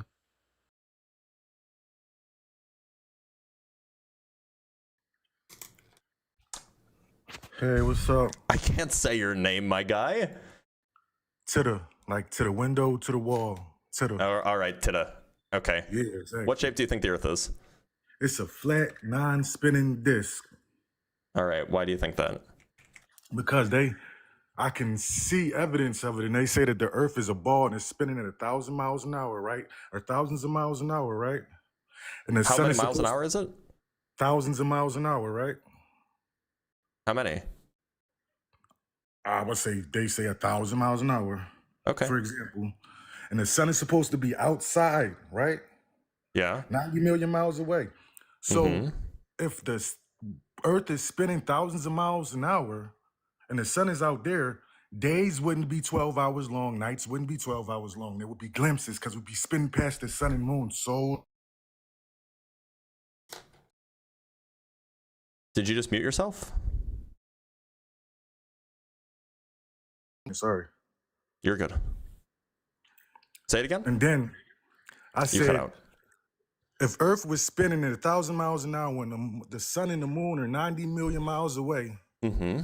days wouldn't last 12 hours and nights wouldn't last 12 hours. There'd Why be not? glimpses because we're spinning past them How so many fast hours do you that think it days- takes for the Earth to spin? Make one full circle. It don't spin, it's flat, it's fixed. Well, you're saying if it was spinning at this Yeah, incredible if it rate, was spinning, if it was Right. spinning, how fast would it take to make one full circle? Or how long would it take it to make wouldn't one full take circle? long at all. It probably takes seconds. So, what do you think the name is for the amount of time of one full spin of the Earth? Sun cycle or whatever, I guess. I don't know. There's a name. There's a name for it. You know it. I promise you know it. The amount of time it takes for the Earth to make one full spin. Oh, a day. Yeah, it's called a day. So it would take 24 hours for it to spin one full circle. Not So it'd seconds, take 24 hours. It'd take 24 hours for something moving at thousands of miles an hour to spin around the sun. Yeah, so And the then, do you know how equator, laser the targeting equator systems work? moves. The equator moves at something like 1,000 miles an hour. Now, how long is the equator if you were to travel all the way around it? Do you know? It's flat. Can I ask you a question? Do you know how So laser hold on, targeting I just have systems to work? finish this. So the equator is about 24,000 miles around. So if it spins at 1,000 miles an hour and it's 24,000 miles, that would be 24 hours. That's a lie. Like Well, they've been you lying might to us think since it's a we were born. lie, but it at least know it's a lie. debunks the claim that you made that if it were spinning It don't 1,000 debunk miles it an at hour, all. days So wouldn't listen, last for 12 hours. You know how laser targeting systems work? Roughly. Do you? Laser targeting systems don't work on a round earth. It works on a flat. Why Lasers not? don't bend. Lasers don't bend. Well, I mean, This is that's how not true. planes They shoot absolutely, rockets with do. targets. It's called refraction. But laser targeting systems don't work over enormous distances because the Earth is in the way. Unless you're like very, very high altitude. If you're like in a plane, then they can work over much further distances, right? Yeah, that's what I'm talking about. Jets use laser targeting systems. Then Yeah, they and have this how- thing in the plane that keeps I'm sorry. the How plane high do level. jets fly? I don't know how high jets fly. So jets fly. I mean, we're talking about like fighter jets, right? Yeah. Let's say the F-15. 15? Yeah. How high does F-16 fly? Let's just find out. So So it has if, a service. It reaches it its flies service higher ceiling than of 30,000 50,000 feet, right? Yeah, because Okay, so it can fly up to Commercial- 50,000 feet tall or 50,000 feet high. Commercial airlines go about 35,000 feet. Now the question is Yeah. how far away could a laser targeting system work on a globe if your target is 50,000 feet in the air and you're 50,000 feet in the air? That's laser the question, targeting right? systems don't work on the globe. That's why airplanes. We're- are called we're about airplanes, to- we're 'cause they about to fly figure that through the out. Air over a flat plane. We're about to figure that out. The government Ben gave out the documents that the Earth is So, flat. You can go look at it interestingly on the enough, website. Interestingly enough, hold on, I'm just double checking the math.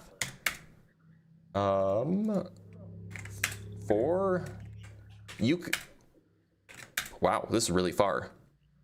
So a laser targeting system would be able to still be functional even from over 1,500 kilometers away. If your target is 50,000 feet in the air and you're 50,000 feet in the air, you could target something that's over like almost 1,000 miles away. Mm-hmm. So there's no issue. There's no issue with laser targeting systems. They don't work on the ball. Since They do. We just went over this. They do work. Laser targeting systems work on a ball Earth. Yeah, they do. They don't. Yeah, they do. We just went over this. I The sun just and did the the moon math is for in you. our atmosphere. We live on a flat plane. It's fixed. Do you The have evidence Bible that they even don't work tells on a you ball? Huh? Do you have evidence that they don't work on a ball? My pop was a pilot for the Navy. I know a bunch of pilots. I asked them these questions. It's flat. They're just not going to tell you that because they can lose their job. Oh, okay. So because your Navy uncle, you said? My dad. Your Navy dad, he told you that it's flat, and therefore it is flat. I can look at the instruments and tell that it's flat. It has a Yeah, what instruments do you look at to tell that it's flat? it's like a gyroscope thingy. Yeah, how do that you use a keeps the plane gyroscope to figure level. out that it's flat? If the Earth was round, that thing wouldn't be flat. It would be round. If the Earth was round, what thing wouldn't be flat? It would be round. I don't know what the instrument is, but it's a gyroscope. You don't on know there what the that instrument is. You don't know how it works. keeps the plane level on the plane that is flying Okay, so through. so your dad was in the Navy, right? Oh my God, Joe, he's one of the manipulated people that make you. Wait, was stumble it? over words and shit. I thought your dad was in the. Didn't you say your dad was in the Navy? Listen to what I'm saying, right? Yeah, I'm Listen listening. to what I'm saying. So, the instrument is blue on top, and the bottom half is brown, representing the Earth. The blue part represents the air. Now, in the middle of it, it has a line that goes, it tilts back and forth, not back and forth, but up and down Yeah, to keep the plane it's an level. attitude indicator. Yeah, that right there shows you that the plane is flying on a flat plane. That's why it's called the How does airplane. it show you flies that? through the Oh, it's an artificial air. horizon. I'm sorry. How does it show that the Earth is flying on a flat That plane? horizon represents the real horizon on the Earth How does that show you that the Earth is flat? because it's flying over that plane at the bottom, the brown part. That's the Earth. That's the flat Earth. It has to keep level. Planes don't dip. Have you ever flown a plane? Have you ever felt the plane? Have you ever dip flown a around plane? it? Just to be I've clear, flown plenty of planes. why is it that those gyroscopes? Why is it that they drift as you travel, and they have to be adjusted every time? Every 100 miles, every 200 miles, or something like this. The plane drifts, not the Earth. The gyroscope drifts. It has to be readjusted so that it's still sticking up. It's taking up for the plane and showing you what level the plane is on. Well, wait a minute. Hold on. Hold on. Now, Now I'm a little bit confused because if you just took one of these gyroscopes and you just like held it in your hand, or just set it on the dash of your plane or whatever, and you just started flying in a direction, the gyroscope would start leaning back. Why would it do that? no, if the plane tilts, The plane is flying. The plane is flying level. Why is it that as you fly level, the gyroscope will start leaning back? The gyroscope don't lean back the plane. It That does. represents It does. the plane in the It has air. to be adjusted. No, the plane has to adjust. No, Not the gyroscope has to be The Earth adjusted. doesn't There's something move. called a The plane is pendulous moving. vein, which is So attached to listen, these kinds I'm of gonna tell you like gyroscopes. this.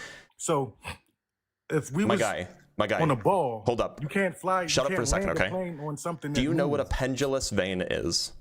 I know what a pendulum is. I never. Do you heard know of what a pendulous vein is? I never heard of that. A pendulous vein is a device that is attached to these old gyroscopes. They use digital ones now, but Is it something that hold it? no, While it moves? it's a device that's attached to the gyroscope that adjusts the gyroscope with the direction of gravity. And the reason why they're Gravity's there good. is because if they didn't do that, those gyroscopes would tilt back as the plane was flying. Then that got something to do with the G-force on the plane, not the Earth. No, it has to do with the shape of the Earth. The Earth is flat. I know you I keep could walk saying down that, the my guy, street but you've been lied and to. Every 8 inches, it's still flat. I'm sorry, my guy, you've been lied to. No, you've been lied to. You believe in your government. No, I don't really interact with the government at all. I believe in the scientific method. I believe that we can use scientific instruments to figure out what's going on in the world around us. Do you believe that?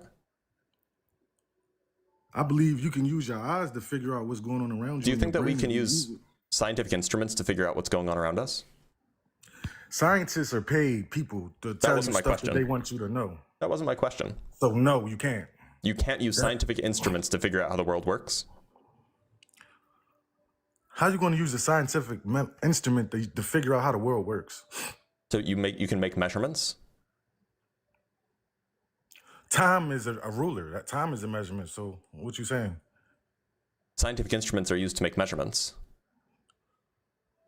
And so is time. Time is not a scientific instrument. You use time to make measurements. That's how you measure your day. No, you measure time. You don't use time to make measurements. Time is a measurement tool. Time is not Time real. is not a tool. Yeah, it is a tool. No, we use tools to measure time. And then You we seem very use time confused to about measure this. our day.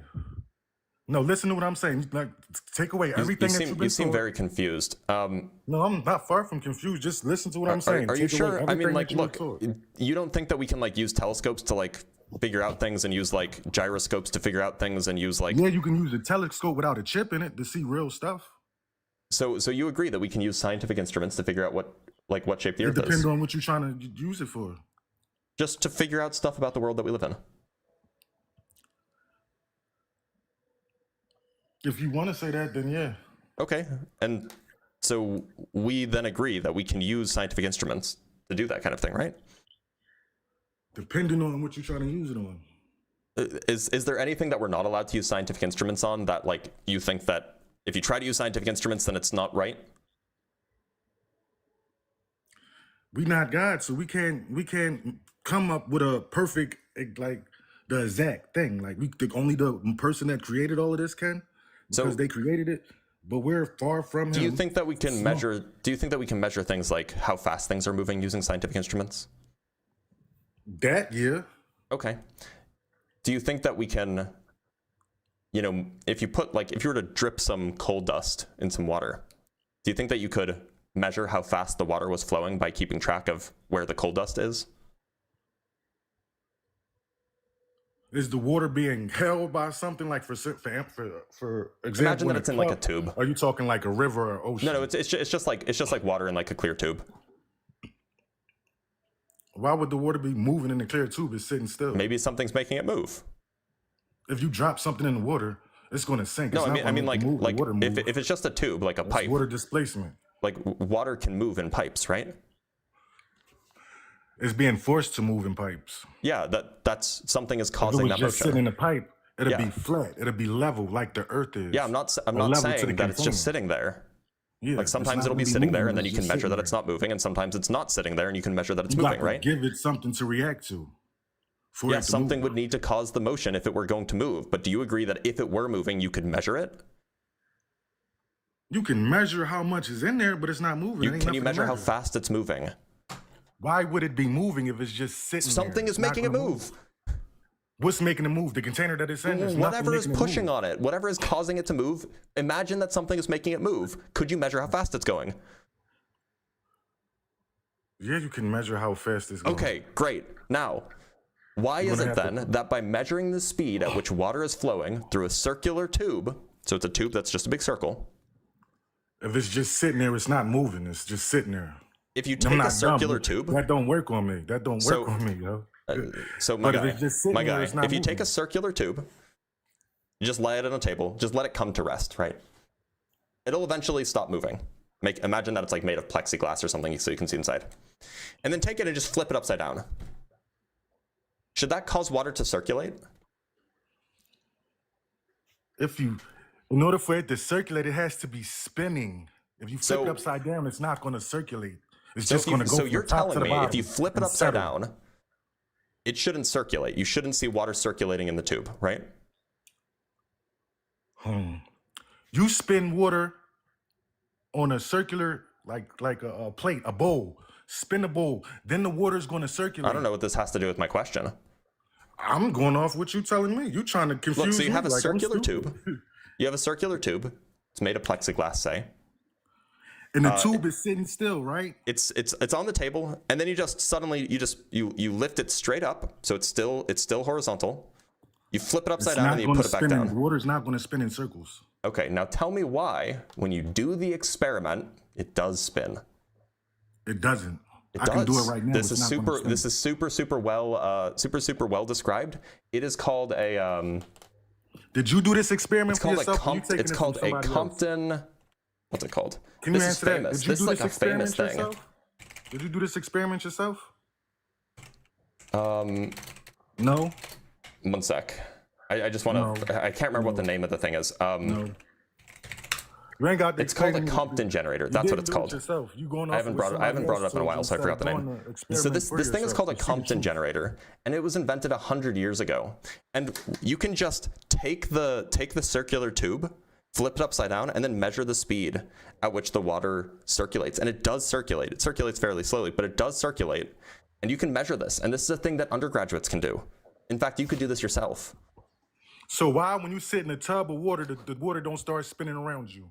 Unless you drain the water, that's when it starts spinning. I don't see what that has to do with the question. The reason why it's the same thing. It's a tube. It's not the same thing. The reason why the spinning happens is because of the Coriolis effect. You can't unexplain. I'm explaining it to you right now, my guy.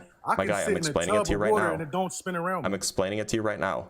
The reason why it happens is because you flipped the circle. And it doesn't spin around me. That's because the tub is not a circular tube of water that's being flipped. It doesn't matter if I can get in a pool and the water don't spin around me. I can get in a circular pool and the water don't spin around me. A pool is also not a circular tube of water that's being flipped.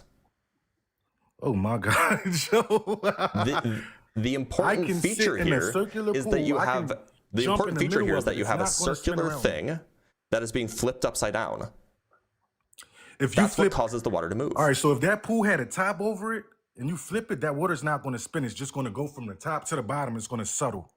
No, it actually would spin. It would spin. It would start to circulate a little bit. Yeah. It's not going to spin in circles. Water's not going to spin in circles. I mean, it would. It would be slow, but yeah, it would. And in fact, this is what I'm getting at. We agreed that we can use scientific instruments to make measurements. We've agreed that you can measure the speed of these things, and both of these things have been done. Anybody in the chat, go jump in the pool, a circular pool of water, jump in the middle and tell me if that water's spinning around. You have to flip the system. Otherwise, you won't see any effect. The system is caused by flipping the water. That's like saying if you flip a snow globe, that water's going to start spinning. You have to spin it in circles for that water to make a tornado and start spinning. Funnily enough, if you flipped a snow globe, it's not going to spin. It would just be very, very small. If you flipped a bigger snow globe, the effect would be bigger. So why aren't the oceans spinning? Because they're not being flipped. If you flip the ocean, the water is going to spill out. What do you mean? Oh my God. So my guy, this is an experiment that's been done. If you flip the ocean, right, it's on the bottom, right? If you flip the ocean on the top, gravity's not going to hold that water. Gravity's a theory. The water is going to spill out. That's why in order to run this experiment, we use a tube so that it doesn't spill out when you flip it. And even if you had a bottom to it, when you do this is something that's measurable. You can look it up. You can go do the experiment yourself. It doesn't take a lot of sophisticated hardware. Nobody else said. Okay, then do it yourself. My guy, do it yourself. Different results. Do the experiment yourself. Prove it wrong. Different results. Prove it wrong. Do it yourself. You're going to get different results. Okay, then do it. Go to the hardware store. Build your little Compton generator. Do it yourself. A generator with a motor. That's what it's called. It's called a Compton generator. A generator has a motor that spins, right? It's called a Compton generator because it uses answer the question. A generator has a motor that spins, right? No, not a Compton generator. Generators have motors. No, not a Compton. It's just the name of the thing, my guy. It's called a Compton generator because it generates motion using the motion of the Earth. It do what? It do what? It generates motion using the motion of the Earth. Spins. There's no electric. There's no moving parts here. It spins. There's no moving parts here. It's literally just a tube of water. And that generation, whatever you're talking about, that would make it spin. It's literally just a tube of water. There's no motor. There's no motor anywhere. So if I flip this bottle of water over right now, right? It's in a tube-shaped bottle. Mm-hmm. If I flip it over, it didn't spin. If it's sitting on if it's sitting like vertically and then if it's sitting vertically, you caught yourself, right? If it's sitting vertically and then you flip it upside down, yeah, it will induce a tiny little spin.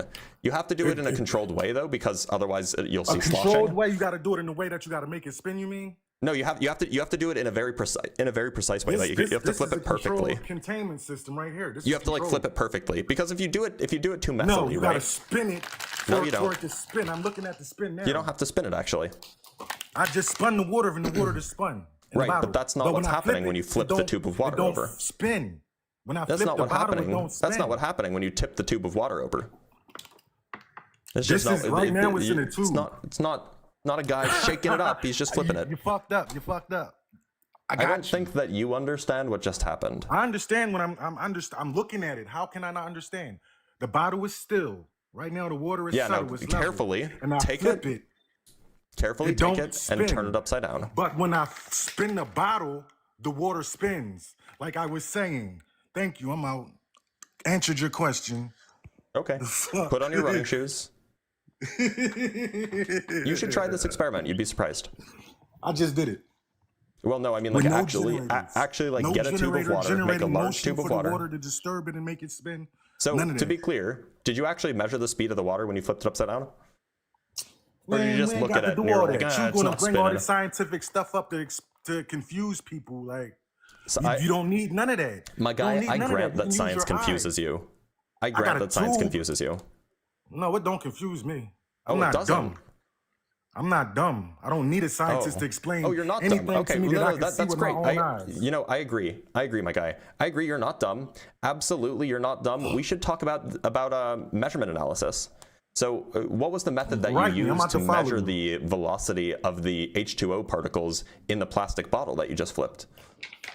What? See, you going all extra, and we don't need to do all of that. We don't need all that. We don't That's why need to you make laughing, measurements. 'cause you It'll just know it. prove me wrong. We don't have to make measurements.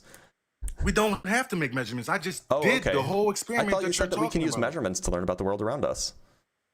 See, here you go. You think you're talking to a dummy? You're not going to confuse me. You're not going to confuse me. I thought It you. may I have thought already this, I thought happened. that. No, you're not going to take me off of what I said. You're not going to spin me around off of what I said, and none of that. That's not going to work. Like I said, I took So this bottle of water. if while you're it's sitting so level, sure, why not just try the I flipped experiment? it upside down. The water didn't spin. And did The you water measure it? didn't spin. Did you measure the I don't velocity of the have water? to measure. Why do I have to measure it?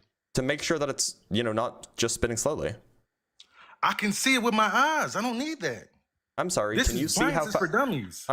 Did you just say Science is for dummies. Science is for dummies. For people that don't know how to use their brain, they got to tell you, look, this is what you've seen. You didn't see this. This You is a seen really this, bad this, look this, for and you. This. No, we don't need all that. We got We don't eyes. need science. You're right, we got a don't need brain. science. We have eyes. It's not like we had eyes for 300,000 years and we've only had science for the last 500 years. And in the last 500 years, we've advanced so much You know more what than we ever science had in is? 300,000 years. Just saying. Science is when they understand the magic. When they're not scared of the magic anymore and they can explain it. They can, this is why that happened. Because this, and this made this.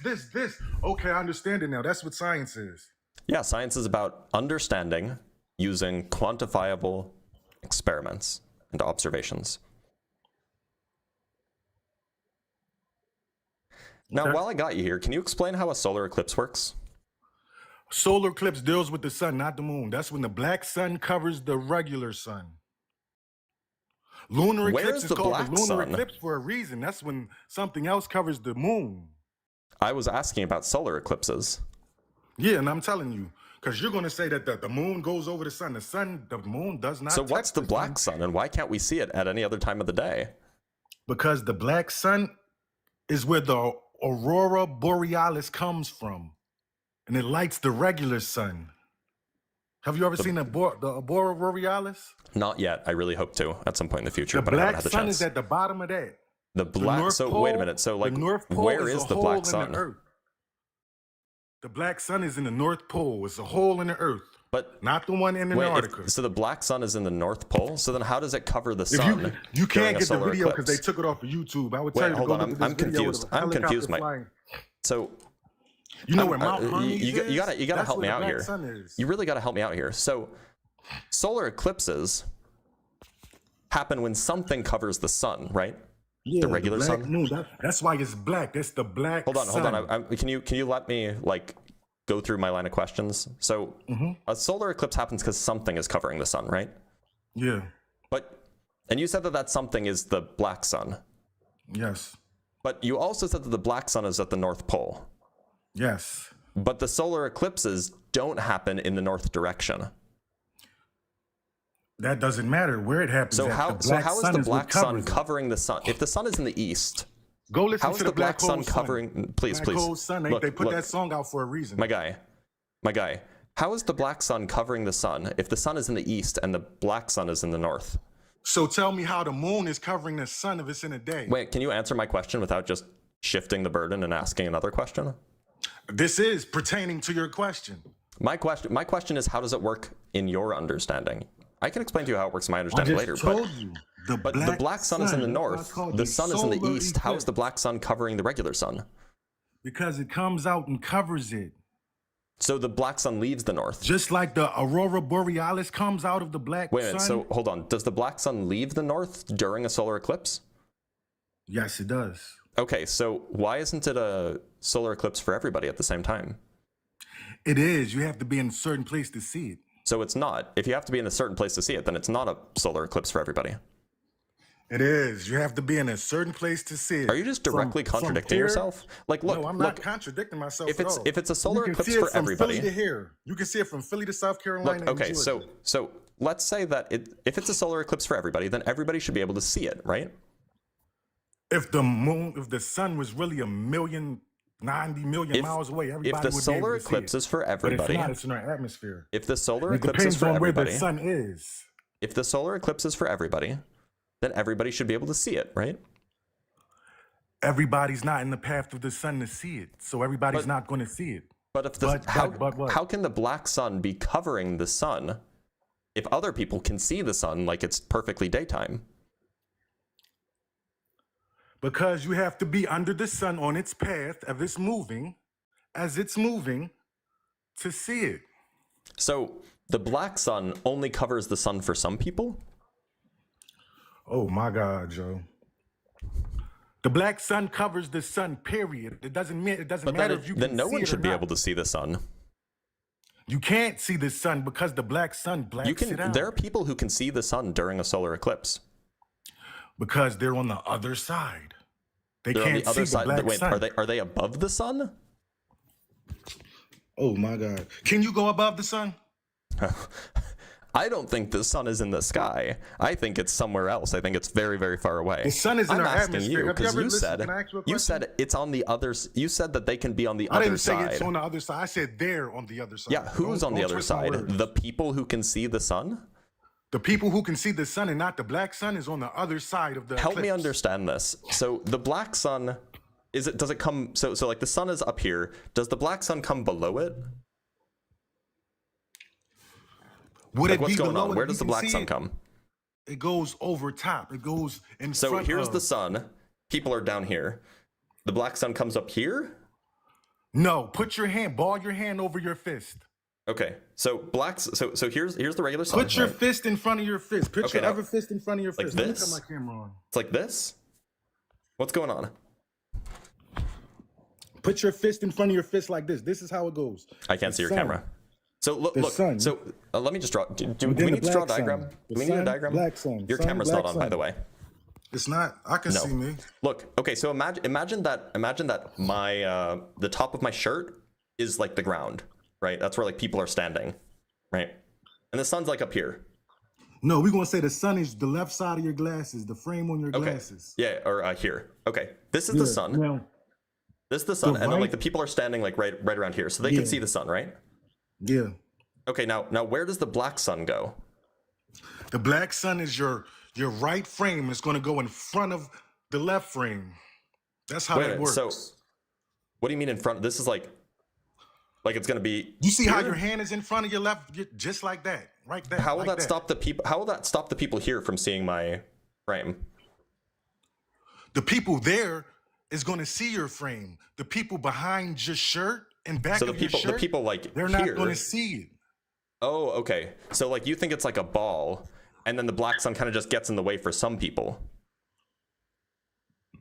It depends on where you're at. So the black sun doesn't Just make like if you the in a black sun certain doesn't place, cover you it can see for a certain everybody. set of stars, but you can't see them set of stars if you're somewhere else. So the black sun doesn't cover the sun for everybody, only for some people. It's only in the way for some people. If you can see the sun, like if you can look straight up and see the sun, or you can look like at a 45-degree angle and see the sun, yeah. But if you got to turn around and turn in circles to find the sun, you're not going to be able to see it. What? You know how it's daytime here Yeah. and it's nighttime somewhere else? Them people Yeah. that in the nighttime, they're not going to see it. Right, but there are people who can see a solar eclipse at the same time as other people can see the sun. That's because they're close to you, but they're close, but they're not close. If you get what I'm saying, they're close enough to you that they can see what you're seeing. So there was a big solar eclipse that passed over America like a few years ago, right? Do you remember this? Do you remember this? Huh? What? The big solar eclipse that happened a few years ago, or like last year or something. Damn. I think it was 2024. Yeah, it was on the 8th. I forget what month. Yeah. No. This was this is 2024. It's April 8th, 2024. So you could see the solar eclipse. You could see the sun go dark. Basically, if you lived between Texas and like New York, there was like a line connecting Texas to New York that if you lived along that line, you could see the sun go dark. But if you were in like California, everybody on the other side of that Texas, on the other side of Texas, from Texas to Cali, if you were in like California, it would just look like a normal sunny day. Yeah. So why can the people in California see the entire sun, and the people in San Antonio because it's see out of any their of the perspective. It's out of their line of sight. It's not on the other side of the world. No, but they could still see the sun. They could still see the sun. Yeah, they can see the sun. They can't see the eclipse. So it's not out of their perspective. The eclipse is out of their perspective. Not so the like sun. the black sun is just not in line of sight with them anymore? It's on one side of the sun. It's covering one side of the sun, just like you can't see the other side of the moon.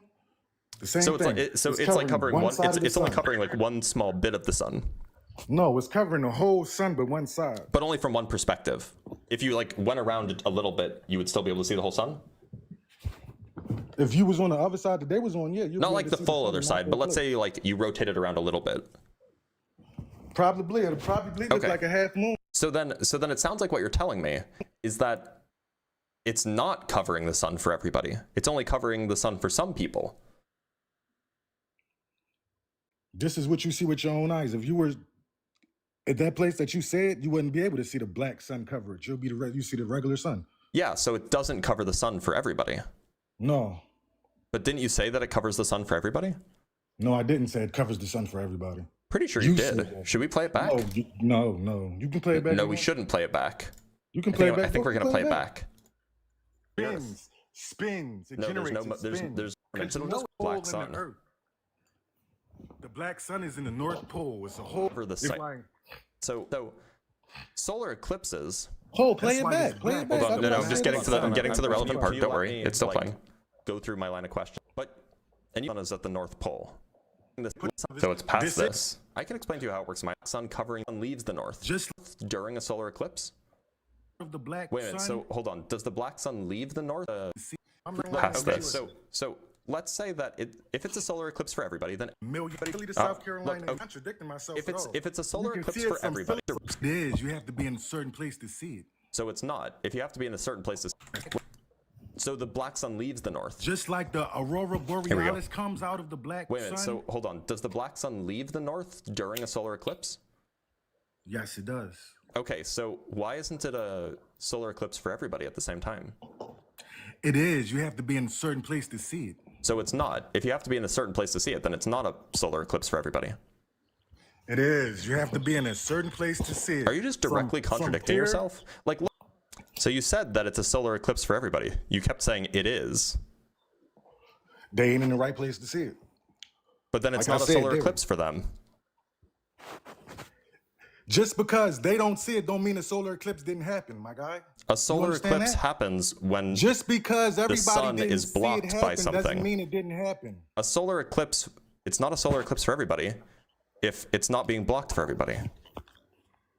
It's a solar eclipse, period.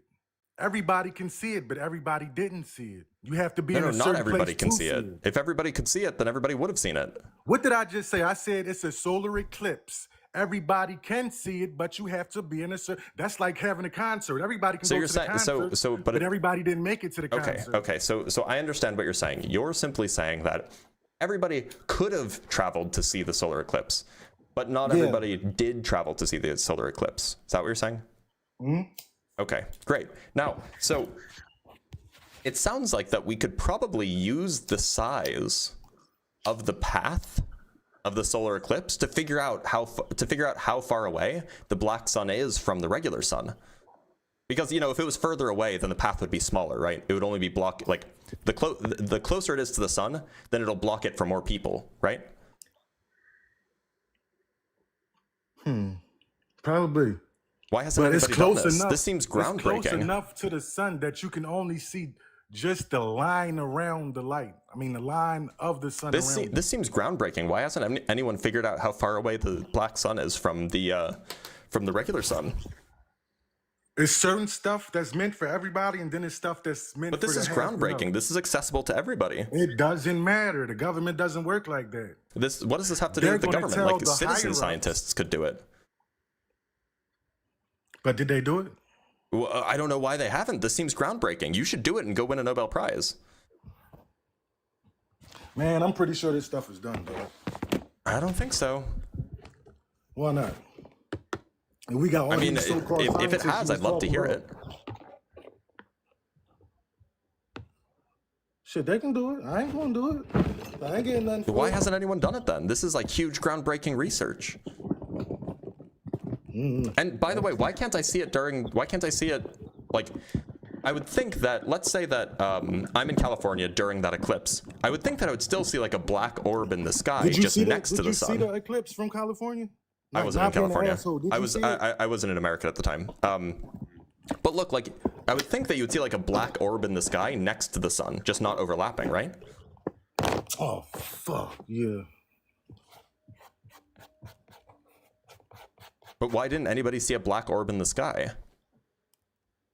They did see the black orb in the sky. If they seen the sun black out and it got dark. No, I'm talking about if you're not in line of the eclipse, then like Because they they would were see on the like other they would side see the of the black sun. sun next They to were the on the other they would see side the of the black sun sun. next to the regular sun. They were on Right. the other side of the sun. Can you see Yeah. me standing in? Listen. Can But you but see they're me not on the standing they're in not front on the of you? exact Can- opposite can side. you- They're just kind of like can you off to the listen? Can side. I ask you a question? Yeah, Can sure. you see me standing in front of you, behind you? Do you the person in California is not behind the sun? Answer my question. No, of Stop course I throwing can't. stuff at me, right? Of course I can't. But like If we the the same person in size- California is not behind the sun.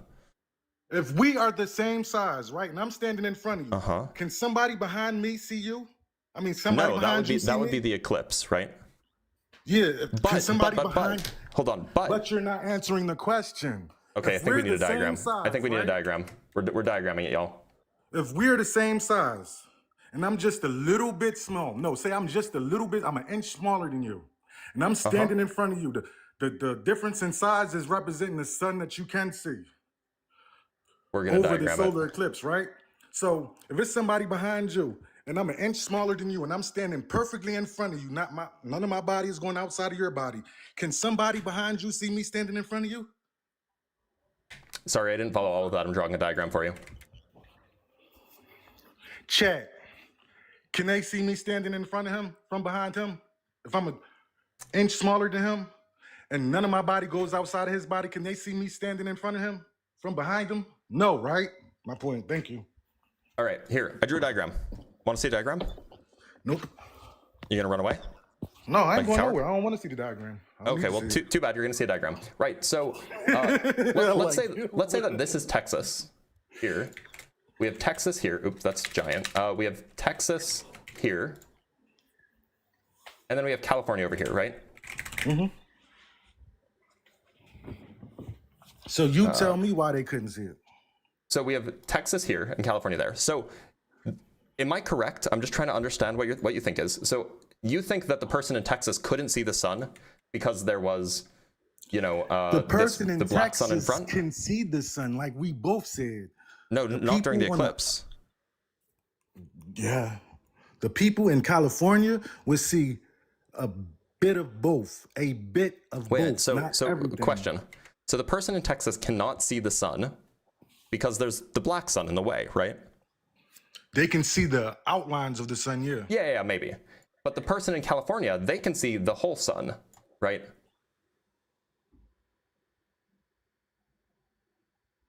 Because the black sun's not in the way. Oh, shit. So the sun, all right, so they in between the sun and the black sun. Why the fuck can't they see this black sun? That's a good question. I see, that's crazy. So Hell why yeah, the fuck brother. can't they see it? They should be able to. I agree. If that's what's happening, they should absolutely be able to. That is wild. Because the way you put it on the diagram, there's space in between, and it looks like that California is in between the sun and the black sun. Well, it's not directly in between, right? They should be able to see the black sun too. They Or should be rather, able to see them both separately. Yeah. This is crazy. Wow. But they don't. So that means that something's wrong, right? Something is We're making very a mistake wrong. somewhere.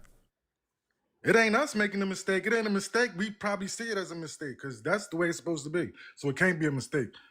But then Our why don't we see perception it? or our brain is not connecting somewhere. That's where the problem is. I mean, or maybe the black sun's not real. The black sun is real. How do you know? If the black sun wasn't real, we wouldn't have a aurora borealis. Why do you think that? Because that's where the aurora borealis comes from. Why do you think that? Even the scientists that you talk about tells you. No, they don't say that the Yeah, aurora they do. borealis comes from the black sun. Yeah, they do. They're not gonna. This is I could tell you how the aurora disclosed borealis information. works We're if you talking want. about disclosed information. I can tell you how the aurora borealis works if you want, but it doesn't How it involve a works? black sun. How it works? Yeah, so during a solar storm, so, you know, the sun has weather just like Earth has weather. Sometimes the sun is going to basically blast off a whole bunch of stuff like electrons and protons and things like this. And if we're unlucky, sometimes that stuff comes and just runs into the Earth. Now, the Earth has a magnetic field, big magnetic field enclosing it. And so those particles coming from the sun, they get wrapped up in the magnetic field, and then they bump into stuff in the atmosphere. And bumping into that you stuff know makes this the how? atmosphere glow. You notice how? Because I have a PhD in physics. That's just a paper that explains that you learned what they wanted you to learn. You know that, right? Yeah, so I've looked at like the original descriptions or the original characterizations of the aurora borealis. I've looked at data from the aurora borealis, correlating it with solar weather. Like, Do you this is all understand pretty. this is disclosed information that the public is not supposed to know? So why would they tell you? How do you know it then? Because I research myself. I get Oh, but I thought it's not downloads. disclosed. How did you know it? Huh? How did you know it if it's not disclosed? Because there's a such thing as the dark web that have all of this information, and then we have declassified, what you call it, but that's not in the declassified. Yeah, the aurora is like a really well understood thing. They're not Actually, gonna here's tell a you- question. Yeah. Why is Oh, there shit. an aurora australis? A what? I never heard Aurora of that. australis. Have you never heard of this? No. The aurora australis is What the is the southern root word lights. for the australis? It's the southern lights. Okay. What causes those? Because the black sun is in the north, right?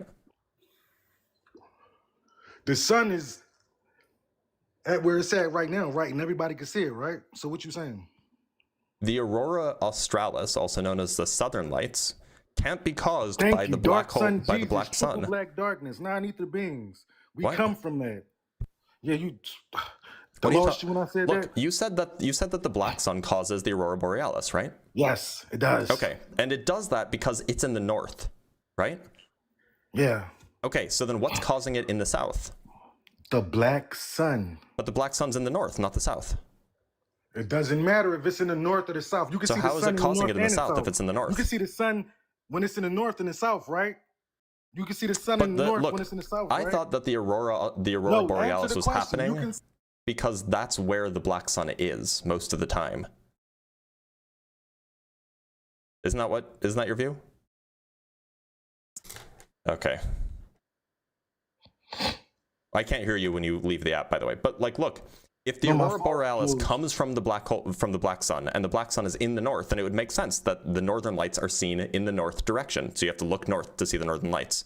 But why is it that in the southern hemisphere, you have to look south to see the southern lights? That's away from the black sun. The same way you can see the sun when it's over Philly, you can see it in Cali. But why do you have to look north to see the aurora borealis in Finland? Because that's where it's happening at that time. At that But time. it happens simultaneously in the north and the south. And it happens in opposite directions. And you can still see it from wherever you at, right? You can see it in the southern hemisphere and you can see it in the northern hemisphere at the same time. That answers your question. But you have to look south to see it in the southern hemisphere. You don't have to look Because towards that's the where black it's at sun. at You have to that look time. south. Because that's where it's at that time. If it's in the north, that's where it's at that time. I'm confused. I thought that the aurora borealis happens where the black sun is. It doesn't matter where the sun is. You can see the light. I'm not talking about the sun. I'm talking about the black sun. The black what? The black sun. The black sun? It's not that. That's not the regular sun, right? No, it's not the regular It's sun. And the different. black sun isn't always out. So why is it that when But you can see why is it evidence that you of the have black to sun look because north? that's where the sun gets its light Why from. is it that you have to look north to see the northern The lights? same way that the sun gets its light from the black sun wherever it's at. I'm confused. Why do you have to look north to see the northern lights? Again, the same way that What are you can see looking the towards? sun's light. What are you looking towards when you see the northern lights? It doesn't matter what you're looking towards. The sun is in the It sky. does matter. I'm No, trying to figure the out sun what is in the causes sky, the northern right? lights in your view. The sun is in the sky, right? The sun is in You the can see sky the sun. sometimes, You not can see not the when you sun can see from the northern everywhere, right? lights. Where does the sun get its light from? It doesn't It get generates it its from own the moon. light. No, it doesn't. It gets it from the black moon. I mean, the black sun. All right, I think we got to be done here.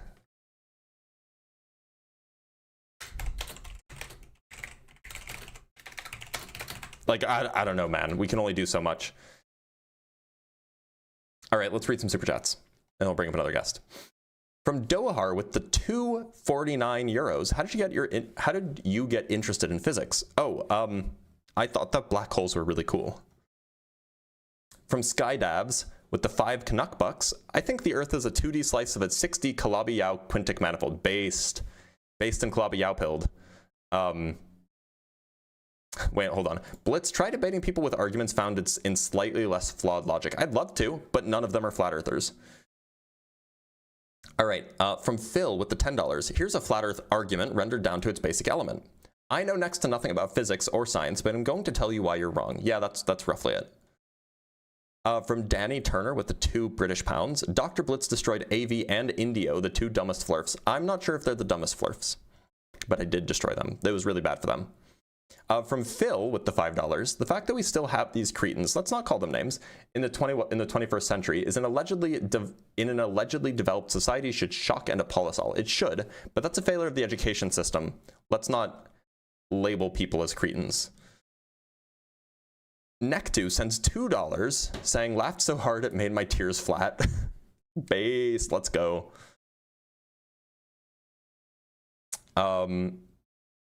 Then we have $5 from Cranky Old Cuber. This guy's not even trying to listen to you. So painful. Thanks for doing this so we don't have to. You're welcome. Look, it's a guilty pleasure, I guess. $1 from Peter Hegwood. Just a big thank you. And then Iridium sent like 5 of these level up sparks, which is like $5, I think. And Liam Creighton sent a... Oh, come on. Let's not be racist.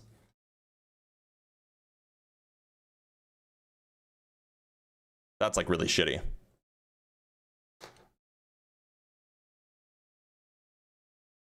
That's like wildly disappointing for somebody who follows me.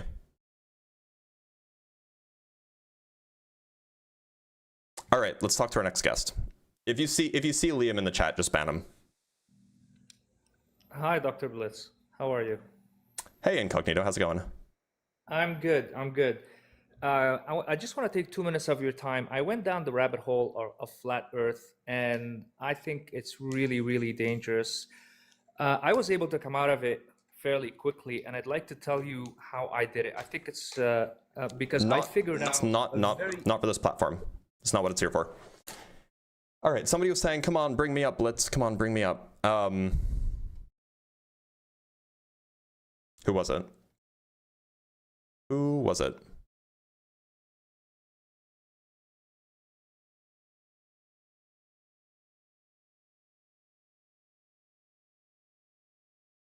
Oh, it was Beethoven. That's a good name.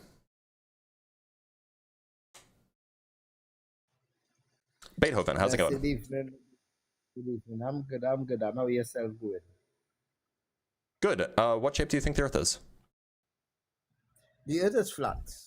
Okay. One I would moment. like to share. Yeah, no problem. Well, so the Earth is flat, right? Why do you think that? First of all, based on what the Bible said, and second of all, I've traveled, and based on my I've traveled too. experience traveling, Mhm. you understand, I've come to realize that the Earth is not a globe, but it is flat. How And was your understanding traveling that, experience leading to that conclusion? because going to different parts of the world, you understand, I understand if the Earth was a globe, we will be flying around the Earth. You understand? Yeah. Which the We plane do does fly not around the Earth. fly in a curvature. It flies in a straight lineage. It does not curve. How do you know? Because you feel when the plane turn goes up, down, left, right. You feel that projection in the plane. You don't really have to actively turn. Planes are going to do this essentially on their own, using things like what are they called? Passive aerodynamic surfaces. Not basically true. Plane don't do that. It's the pilot they do. who directs the plane. Right, to direct plane, whether the plane goes up. No, I mean like modern jets, like the ones that passenger jets that you fly in, are basically auto stabilizing. That's how well designed they are. You will still feel if you're going up, down, left, or right. Doesn't matter. I mean, not if it's gradual enough. So do you think that a plane flies perfectly level? If a plane fly perfectly level? Do you think that passenger aircraft do fly perfectly level? If it fly perfectly level, based on the pilot experience. Do you think that they do? Do you think that they actually fly perfectly level? A little shaky. Do you actually think that they fly perfectly level? It has those who could, yes. Okay. What would you do if I told you that modern jet airplanes, like the Boeing 747, actually fly slightly tilted up at about 2 to 3 degrees?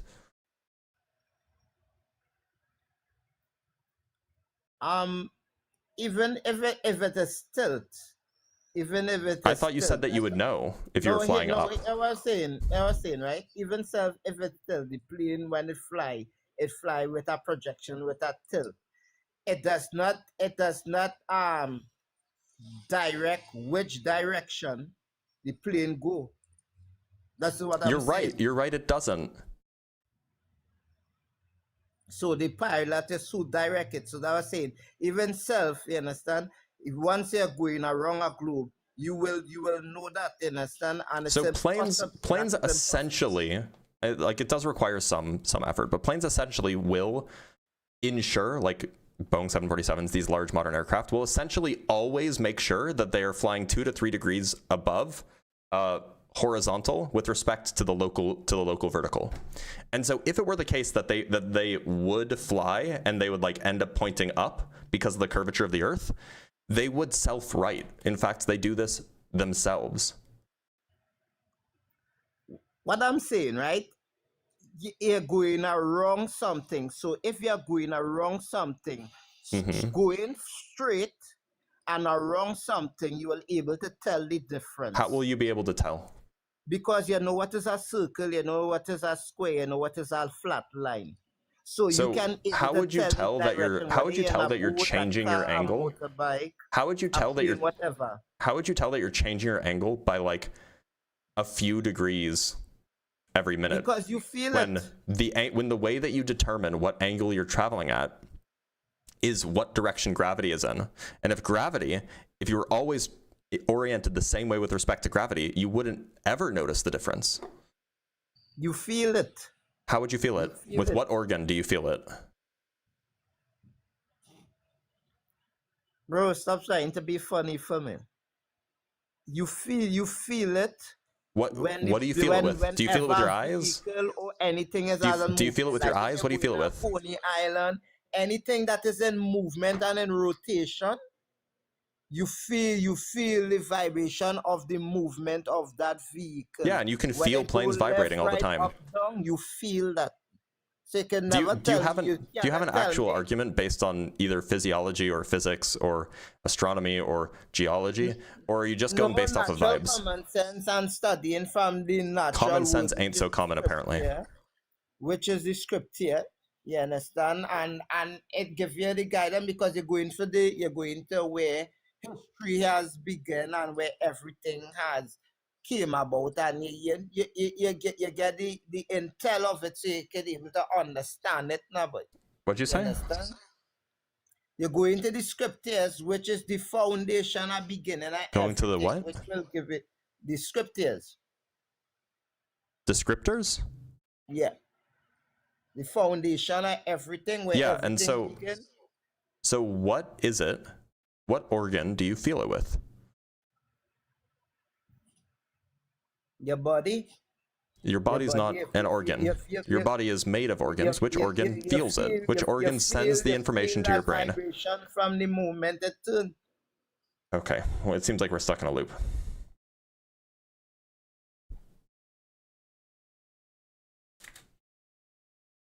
Marmar, how's it going? Yo. Marmar, can you hear me? Yo, it's good, brother. How you doing? I'm doing all right. What shape do you think the Earth is?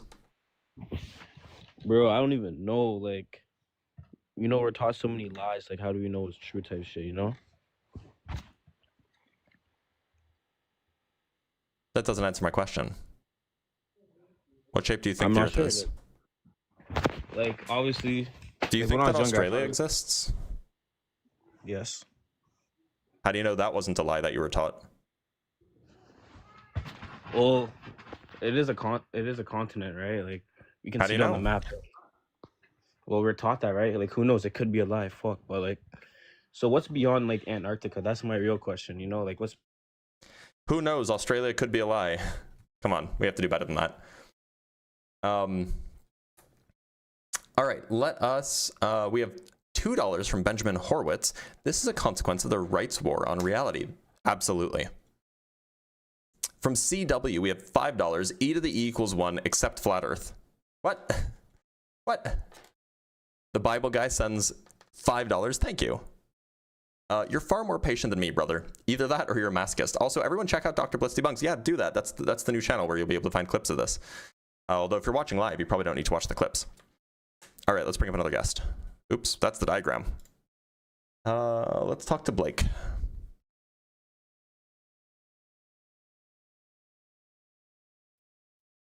Blake, how's it going? Good. What shape do you think the Earth is? What's that? What shape do you think the Earth is? A spear. Okay, thanks for being here, Blake. I've never seen that you're talking. Hi, Dr. Blitz. Jenny, how's it going? Not too bad. So, Dr. Blitz, oops, what is that? I saw you the first time with Justin and Ian, I think, and I was like really blown away. I love Justin, and I just want to say,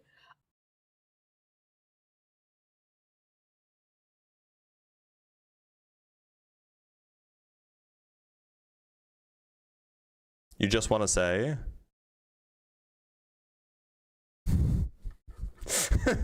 That's really funny, though. Not gonna lie.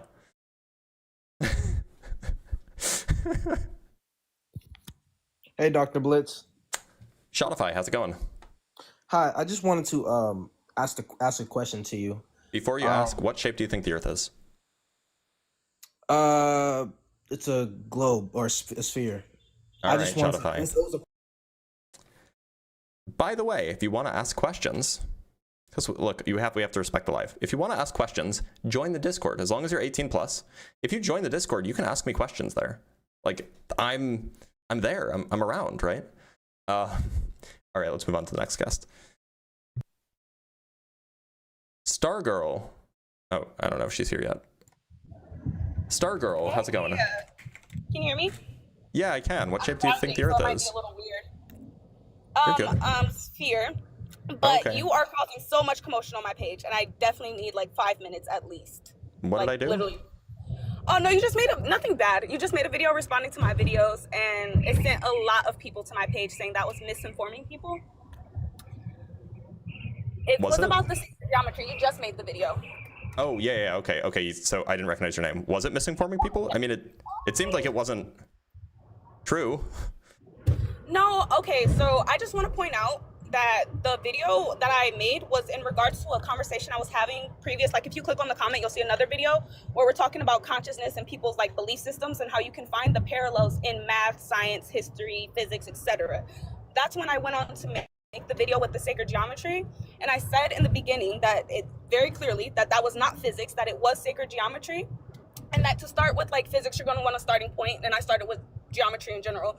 And then sacred geometry was specifically because I was going the route of talking about people's, like, you know, the parallels of belief systems and consciousness.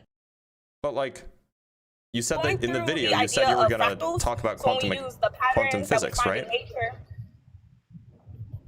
But like, you said you were going to talk about quantum physics. So I work 60-hour weeks, and I'm doing this in a series. Okay, right, but so I'm that doing so fine. Like, I work so much, I can't get it all done. No. I understand. So I started with that, and then I'm continuously making videos out throughout the process. I haven't really even gotten to that. So I understand. So you said that you were going to start with quantum mechanics, and in order to understand quantum mechanics, you need to understand geometry. But then you went on to not really talk about geometry either. You kind of just talked about the Fibonacci stuff and like sacred geometry. Yeah, because I want to get the grounds of what sacred geometry is, because that's kind of the route I was going. So this isn't like, this isn't like regular geometry. This isn't just like geometry as, you know, as the word typically means. It's the stuff they were burning books about, you know. And another thing, like the Vesica Pisces thing, I use the name because I'm using sacred geometry. I'm not really referring to, and then you can see in my videos, like other videos, I don't really talk about, oh, like the shapes have magic powers and the whole thing. I just going through, because I want to describe the idea of patterns in nature. And I'm literally pointing out the parallels in different points of history and math and science and all. I have a video, the first video I make on all of this is about that specifically. And then I got to that sacred geometry video.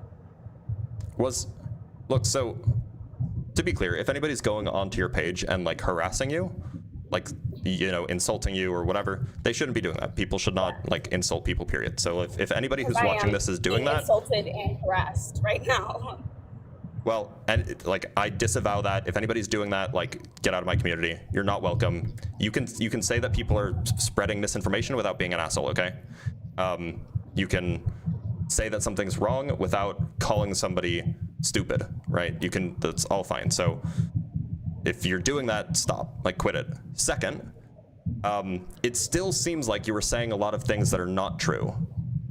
Or, can you tell me? Like so I don't like the Fibonacci stuff. So. The Fibonacci stuff, for example. Like, it's just not true that the Fibonacci spiral shows up everywhere in nature. That it's false. It's a myth. Oh well, yeah. But it is obviously, false. That's like an over-exaggeration, but it is out there, and that was my point. Like, I did over-exaggerate in a few terms, but no, it's definitely in nature. Like sunflowers, not every sunflower is gonna have it, but you'll find one, especially because that's what nature does. And also the point of the Fibonacci sequence, and it takes multiple vibrations to even get to that. So that shows in nature that you're not going to have a perfect vibrations? one every time. Oh, vibration. Sorry, let me use like correct terminology. Just like the by vibrations, I do mean just like the frequencies, the movement, the motion that it's making, and the frequency that it appears at as it does those motions. But like these shapes aren't moving, right? No, but they're in a state of motion. Everything is in a state of motion. I don't mean like. But what does that have to do with the Fibonacci? Because it's vibrating. What's vibrating? What's the thing vibrating? What frequency? So the frequency. Well, everything is kind of happening at a different frequency. It's not specifically like the golden ratio or that frequency. Kind of my point and where I was going, that like the way they're even connected in general, it's not like they're moving specifically at the golden ratio. It's just the fact that if you were to divide the numbers, it's going to get closer and closer to that. I don't understand what you mean. I mean, like, it takes like multiple times to get something like that, to get to the golden ratio. I know everything is not the Fibonacci sequence. My point was that it takes a lot of like cycles to get to a point like that. Where's the connection between the golden ratio and like anything that's vibrating? My point. So when things are the Fibonacci sequence, so we got these beautiful shapes at the Fibonacci sequence, and they're vibrating. And by that, I just mean what's doing the vibrating? What's doing the vibrating? Everything is in motion. Okay, Everything but in the world so are is in those motion. things Everything vibrating in our according environment, to the everything Fibonacci is in sequence? motion. So there, that's where I'm going. So it's not. So wait, restate your question. Sorry, I don't want to. Look, so I agree. Like atoms, like you can describe like it's probably not the exact correct word, but you could say that like atoms are vibrating all the time, right? Can you give me the word? Because I use vibrate a lot, and I Like you could say like oscillate. Vibration's Yeah, probably oscillate, okay for some yeah. things. Vibrate's probably okay for some things, but like it just doesn't describe everything, right? Like Okay. you know. But anyway, so let's say that everything's moving, right? Everything's like jiggling around, oscillating, vibrating, whatever. Yeah, Where all does in the state of motion. where does the Fibonacci sequence come in? Where does the golden ratio come in? How is that connected at all to the fact So that like everything is this sacred vibrating? geometry, and we're going through the fractals and the patterns that we're going to find in nature. So if we find So a what's the plant connection? that has, Lay it out for me. I'm going. So if we find a plant for the sunflowers, for example, that I use, of course, not every sunflower is happening at the Fibonacci, this golden ratio, this perfect sequence. And that's also part of my point, because it's going to take multiple times for the earth to spit out sunflowers to get a perfect one. Because it's But like the sunflower seeds state of aren't the motion. things that are the sunflower seeds aren't in motion, Not right? the sunflower seed. I said the earth. The earth is spitting it out, like, you know, doing. Okay, what but the earth the does earth to is create not like oscillating at some Fibonacci frequency or something, right? I didn't say that. No. But I so agree. so what is the connection between like the vibration, the oscillation, the jiggling, and the Fibonacci? What's the connection there? That when we do apply sacred geometry and we are starting to get these, you know, shapes, that they are applied to that sequence. What does that have to do with the vibration and the motion? In relation to what? And what does the vibration, motion, jiggling of stuff have to do with any of that? I'm specifically talking about when we get a sacred geometry shape. I'm specifically talking about when we find it in nature. Okay, so vibrations don't have anything to do with any of everything that? in the world. That's why I keep saying that it's not everything. Like, even if we do find plants, like, it's not every plant. I keep saying that. I say it a lot in my videos too, that it's not everything. That everything is not. I understand that. I understand you're not saying it's everything. My question is, you brought up the Fibonacci frequency. What is that frequency describing, right? It's the pattern that we start with in sacred geometry. The flower A of life. frequency. So, a frequency is like a description of a kind of motion, right? Yeah, that's what we're moving at with the flower of life, because that's what I went into. So when you say we're moving at it, what's moving, and what is it? What is the thing that we're moving at? So we're talking about the pattern being created when we're referring to the flower of life, or the seed. Okay, so we're not talking about like a physical thing moving. We're talking about the motions that the seed of life. No, it's in the video. Like, I wasn't trying to make some pseudoscience zip up of everything. I am going somewhere Like, with this. I just worked I a fucking watched lot, the so all video. videos aren't there. So Yeah, I look, have a I'm just lot trying to of videos understand too, what like, even what has more the relating to that frequency. one. What is the thing that has the frequency? So I'm specifically speaking about the seed of life. I'm specifically speaking about the seed of life, and how in Euclidean geometry, sacred geometry, we're going to be using this as our pattern for creation, our nothing's pattern vibrating? for everything. In sacred geometry. No, well, I mean, not everything is, like, as we talked about, that's not the correct word for it. It would be oscillating. Or But oscillating, everything is in a but state of in sacred motion. geometry, And no, nothing's not everything moving. is at, What's no, moving? Like, these are everything is in a figures. state of motion. I just said that. How does that? We're talking about figures, right? Like planar figures. Well, These are like in order to create pictures. the seed of life, it moves. In order to create the seed, What excuse moves? me. This, look. In order to create the seed I'm of so life, confused. the first circle. Okay, please let me speak. I'm sorry. The first circle, for example, we start with this point. In order, the definition of a circle is just the equidistance, like, of the circle or whatever the fuck. So it literally spreads out. Like, when it gets that in sacred geometry, the way that it works, the fucking shape, it creates something relative for it to move to, for it to be in a state of motion, and then it continues on with that pattern. That is the movement I'm speaking on. I'm not talking like the circle this is got what up you and mean, right? grabbed This legs is the- and walked away. I'm specifically speaking on the creation of that pattern. Is this the flower of life that you're referring to? The seed of life, but yes, that would be the flower of life. Okay. Is this moving? And I'm talking about, like, the creation. So if you go and you find the no. So go look up at the, and yeah, kind of, yes, because if you keep going into sacred geometry, It's you're going to moving? find, like, it does whatever it does. No, no. Like, This is static. This is not moving. it's in a state of motion. I'm specifically saying that it is in a state of motion. I'm not saying it's getting, like, and then If it's can in you a state please- of motion, that means what that it's I used moving. isn't that. What I used in my video wasn't that. So can you Well, find okay, the so you 7 use like the cycles, Vesica so, like, Pisces, for example. Right. Like, so yeah, like find like the circle and Yeah, then I'll like go find a picture of that. 2 circles, the 3 circles, the 4 circles, the 5 circles. That's more so. Yeah, so here's a Vesica Pisces, right? Is this thing moving? No, I'm not just talking about that. There's multiple cycles. So you're gonna get the point, the first circle, the 2 circles, Yeah, the 3 so circles, you're giving me a 4 bunch circles, of 5 circles, so on. descriptions I'm of speaking like on that. of static And plane that's figures. right. You're not showing me what I'm talking about. You're not showing me what I'm saying. And I would do it, but I'm driving right now, so I literally Oh, you can't be. So like, I so genuinely this would is put it up this for isn't you, your but you're fault. You not didn't know, showing me but you can't be on a TikTok live while driving. It's against TOS and it could get me banned. But look, all I'm getting at is that like people talk about motion and like frequency as if it's like a real thing. But like in order for something to be in motion, to have frequencies, it has to actually be moving. Something has to be actually moving, not just like a picture that like, you know, conceptually flows from one, like it just, it has to actually be moving, right? I just don't understand what the confusion is. All right, we have some super chats to read. From Peter Hegwood, I meant to ask, can a pilot fly between the black sun and regular sun? Is there space there? There must be, right? There must be.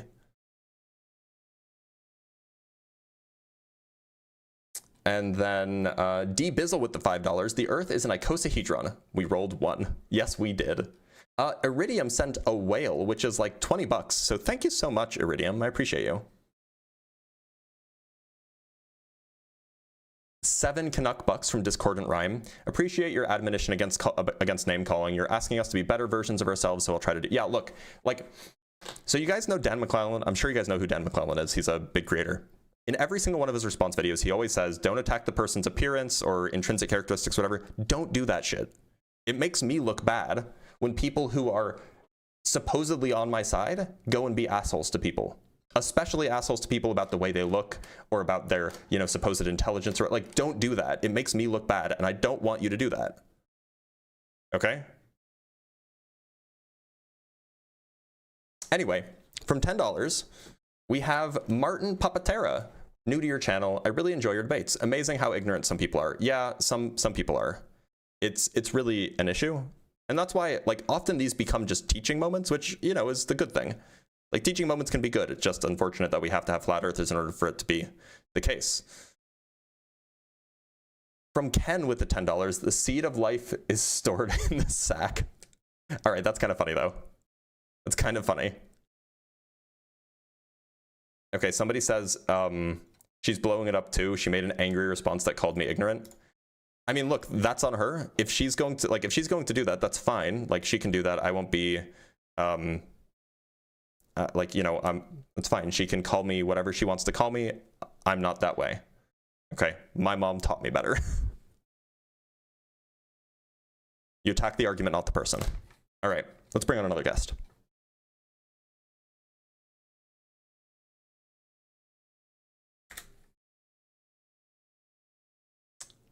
Let's talk to B.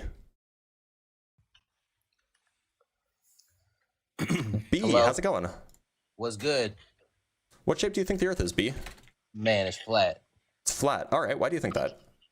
Man, okay, there's a couple reasons.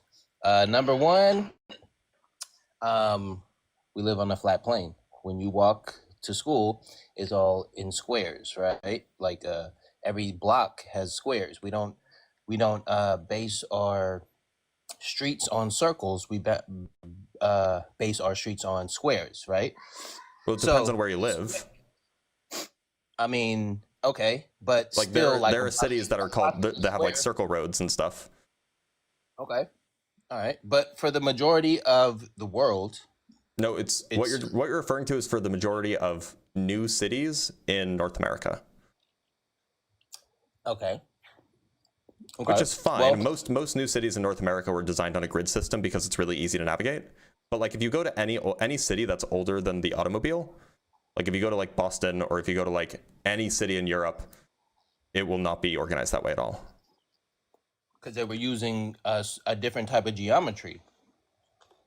Like no, how they were just building cities in a way that was like natural and organic. They didn't like do city planning back then. Right. So like in nature, what do you see? Do you see blocks? Do you see squares? You don't really see that, right? I mean, you see crystals, and crystals can be shaped like that. Yeah. Yeah, but you have to break them. You have to go into the earth to find those. You can't No, find them. not necessarily. Let me show you something crazy. Called, like, this is the craziest thing that, like, that this exists is like, you know, I don't know why more theists don't use this as evidence that God is real, because like this is just like a rock that forms naturally. Okay, like the black cube. Right? Like, isn't that nuts? Kind of. I would like to see it in its like attached to the wall. Okay, let me see if I can find a picture or find a. Well, here's a bigger one. There's like they basically like pulled the wall out of the ground or out of the cave, and then there's just a bunch of like cubes sticking out of it. Well, I wonder how they grow like this. Right. So I wonder why they do that. I wonder, like, because not all that would be like the other chemistry and crystals physics don't for do you. that. The other crystals don't do that. It depends. Yeah, it depends on the geometry of the crystal. I mean, like quartz crystals have like 6 sides rather than, or quartz crystals have like a different shape. Basically, the different crystals have different shapes based off of the chemistry, right? Yeah, I guess so. Okay, another reason why I think the Earth is flat is because the old map that we used to use, or the current map that we use, is incorrect. How do you figure? Well, because is Greenland bigger than Africa? Oh, you mean that it's not to scale? Okay, yeah, I would agree with you on that. Okay. It's definitely not to scale. You know what is to scale? So hold on. So if it's not to scale, what else is not to scale? Well, you're right. It's not to scale because it's flat. No, I'm asking. Okay, then you answer your. That's a sink, right? That is a sink. I'm okay, just checking. Yeah, I'm not swimming in the tube going upside down. Yeah. Look, so you know what's not? You know what is perfectly to scale? A classroom globe. That's incorrect. Oh, how do you know? Well, how do you know? Well, I mean, if you go look up the sizes of these places, like if you just go to Wikipedia and you can type in like Greenland and it'll tell you the area of Greenland is this many million square kilometers or whatever. And then you can go compare it to like the size of Russia or the size of Australia, and you'll get numbers that make sense for the sizes as represented on the globe. Well, technically the globe was created so that whoever created that globe on that country or continent, they would be superior. Like they're bigger, right? No, you're thinking of the Mercator projection. Globes don't have a superiority bit because globes are the same whether you're looking at them upside down or right side up. Okay. Well, I just came on to debate, but I honestly think that it is flat for many reasons, and it's hard to. Were the reasons city blocks and the Mercator projection is wrong? No. What are the reasons? Because I was just waiting for my turn to finally get to talk. I wasn't taking notes or anything. I was actually just getting ready to do what I do in my day.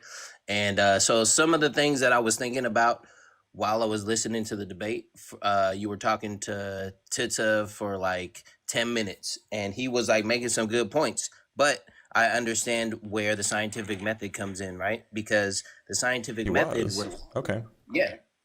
But the scientific method has been proven incorrect in our history. Wait, can you explain that? How was the scientific method proven incorrect? Okay, well, there are certain equations that were created in the early 1900s that no longer apply because they've been either It sounds like what you're describing is results, like scientific conclusions or something like this, but not the method is incorrect. Well, maybe not the method, but okay, the results were wrong. So if results we all can be wrong. Yeah, I agree. That's actually the beauty of science because it can self-correct.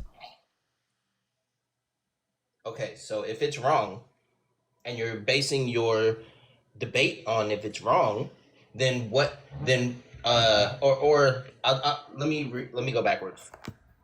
If the scientific method, if the science is incorrect, because another science comes out and says that this is this is now correct. What happened to the first idea that we believed in for fucking like 30 so usually 300 years or so 500 usually years? so there's kind of two things that can happen, right? Historically, these are the things that have happened. On the one hand, there can be scientific equations or scientific results that come from experiments that aren't wrong. Like these are things like in the past, like in the 1800s or whatever. They're not wrong. They're just not fully accurate. And so the reason why they weren't fully accurate back then is because they had less sophisticated measuring tools. They had less sophisticated methods to use to like do data analysis and all the we have like computers that can run simulations and stuff now. So the old stuff is going to it's natural that we would improve on the old stuff. We would like make it more accurate.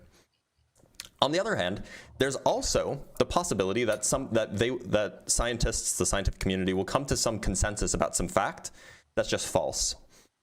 Now, a good example of this is the belief in the ether. Have you heard of what the ether is? Yeah, of course. Right. So back in the 1800s, when they were still trying to figure out how light behaves, they kind of came to the conclusion that light was a wave, right? And this came about for a lot of reasons, but that's a fairly correct conclusion. And then because they knew light was a wave, which is correct, they then were like, okay, well, waves have to travel in something. So they made an incorrect inference based off of the correct scientific conclusion. So the belief in the ether was not a scientific belief.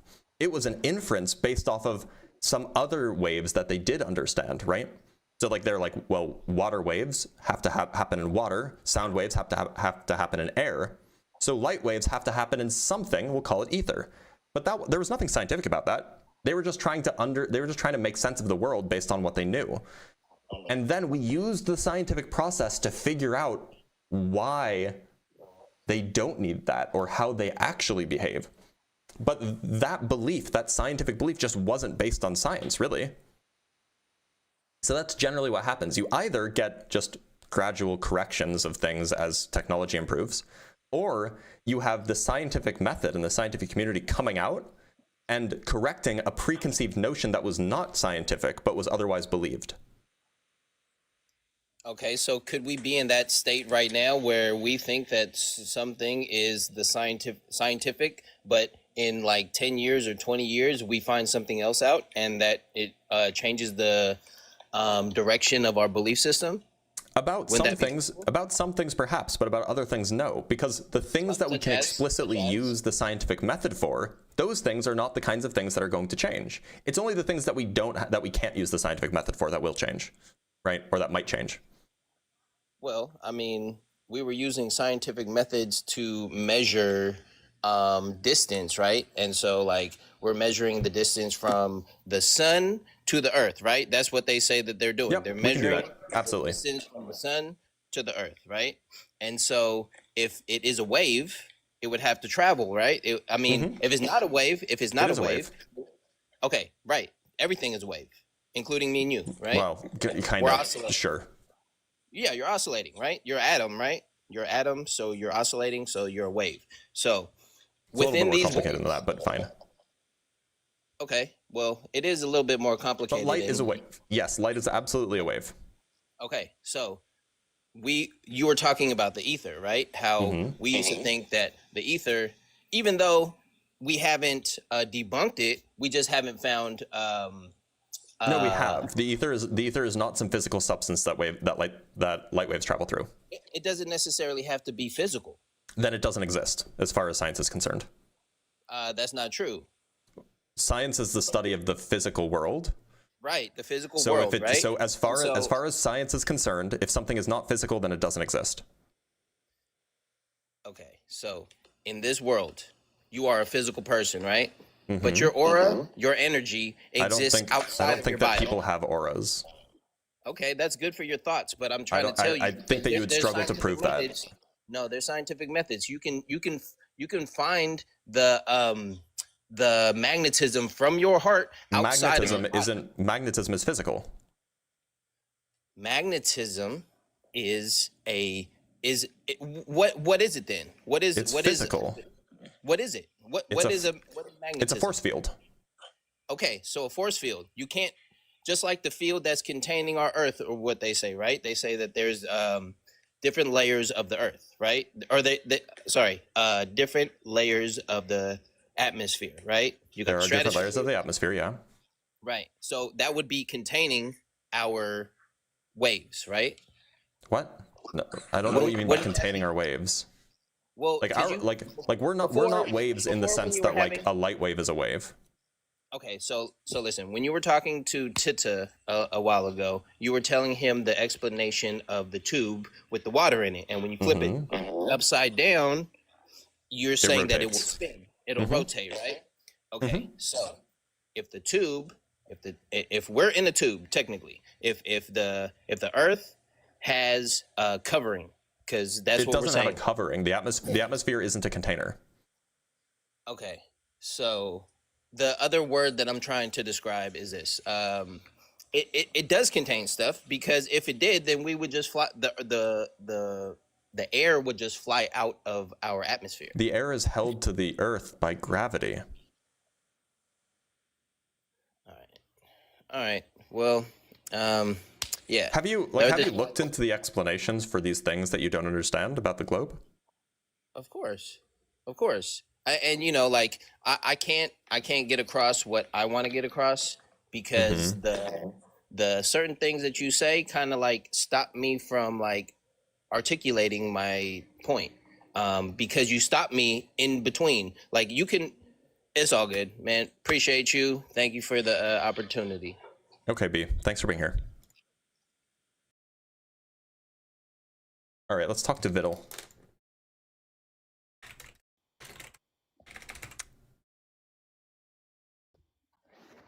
Viddle, how's it going?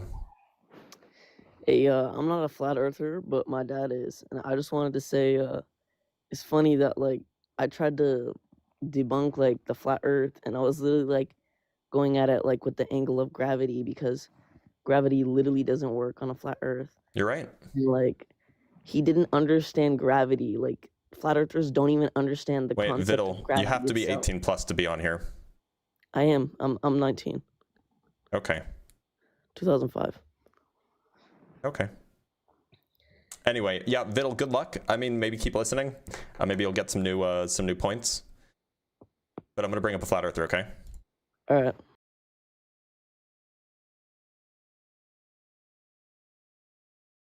All right, let's talk to Kendall.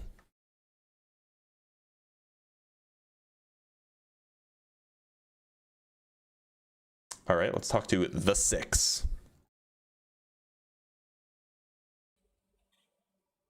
The 6, how's it going? Yeah, how's it going, man? I'm good. I have one question, man. Before you ask, I have to ask my basic question. What shape do you think the Earth is? It is absolutely round, but I have one scientific question to ask you. Nope, respect the live stream, please. Please respect the live stream. There's a topic. If you want to ask questions, join the Discord or come back on and ask your question on Ask Physicist Day. El Cocinero, I'm going to fail. Cochinero? Yeah, Cocinero? The cook in Spanish. Ah, there we go. All right, how's it going? Hi, how's it going? I'm doing all right. What shape do you think the Earth is? I think the Earth is flat. Okay, why? Let me turn down the volume really quick. Give me a second. Sure. Perception of why the Earth is flat. It could be the atmosphere, the one way we can look at it, or we can look at it from an orbital point of view. So the way I see it is like the way our gravity inpull is. I believe that the way we are on this Earth, it's more flat paced than it is round based. If that makes any sense. Like this picture here? Correct, sir. And you think that space is real? The atmosphere, possibly. But you said stuff about like orbits. Yes, orbitals, like the way I look at like.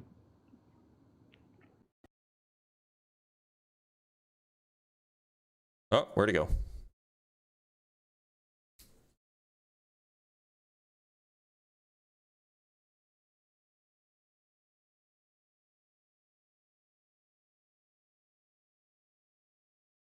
All right. Let's move on to candlelight. Candlelights, Hello? how's it going? Hey man, how's it going? I'm doing all right. Thanks for asking. What shape do you think the Earth is? I think it's flat. I have a feeling it's flat. Why? So this won't be like I can go into the science about it, but one of the main factors for me personally isn't science, but it's that the scriptures kind of suggest it. The scriptures suggest a lot of things, though. Yeah, Do you believe but all of it? No, I haven't read everything, so I can't say I do. So, like, but for example, the scriptures suggest that plants existed before the sun did. You said plants existed before the sun did? Yeah. Did it though? I thought it was in that's Genesis. In Genesis 1, God creates the lights of the big light for the day and the little light for the night on day 4, I think, and he creates plants on like day 3. So I think you're specifically, you're talking about the sun and the moon. It does say light was created plants before the sun. Well, right? but it said light was created before, though. It says right. He also thinks that light existed, that like there was daytime before the sun existed. That's kind of weird. Well, it says darkness existed. He moved upon the face of the waters, and then he created the light, and then he separated the light.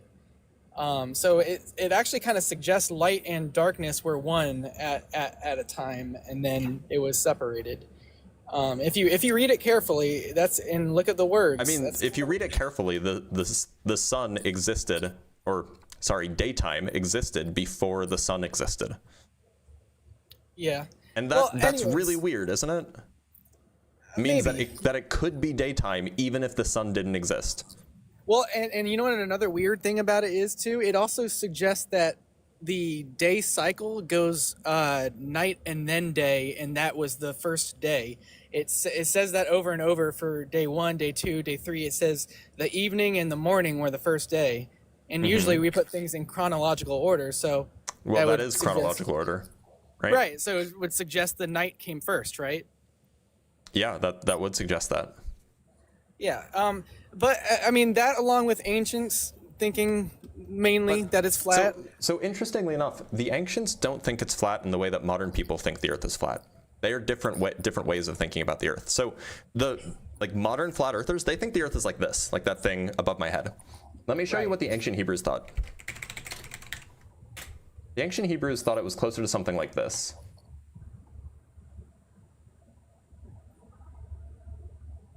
Right, so, yeah, absolutely. Right, but importantly, the really important feature, I don't know if you can see this. See those little gaps up here? Yeah. Those are windows and doors of heaven. Yep. And what they thought is that at nighttime, the sun went out through those windows and doors and then went underneath the flat Earth and came back up on the other side. Well, I don't think all of them did, because if you read they did. They didn't know that time zones existed. They didn't know that they thought it was daytime for everybody at the same time. The Book of Enoch says that's not true. What does the Book of Enoch say about about time zones existing? It talks about the sun and the moon traveling through portals. Yeah, that's what these are, right? Those are the portals. Yeah, but that doesn't say anything about them going underneath the Earth necessarily. So because the Book of Enoch doesn't say it, that means that they didn't believe it? Look, well, it specifically says portals, though. He says that there's gates of... These are portals. That's what portals are, gates and doors. Right, but there's also gates of the winds and gates of rain. Right, so they thought that it was daytime for everybody at the same time. I don't... How do you know that?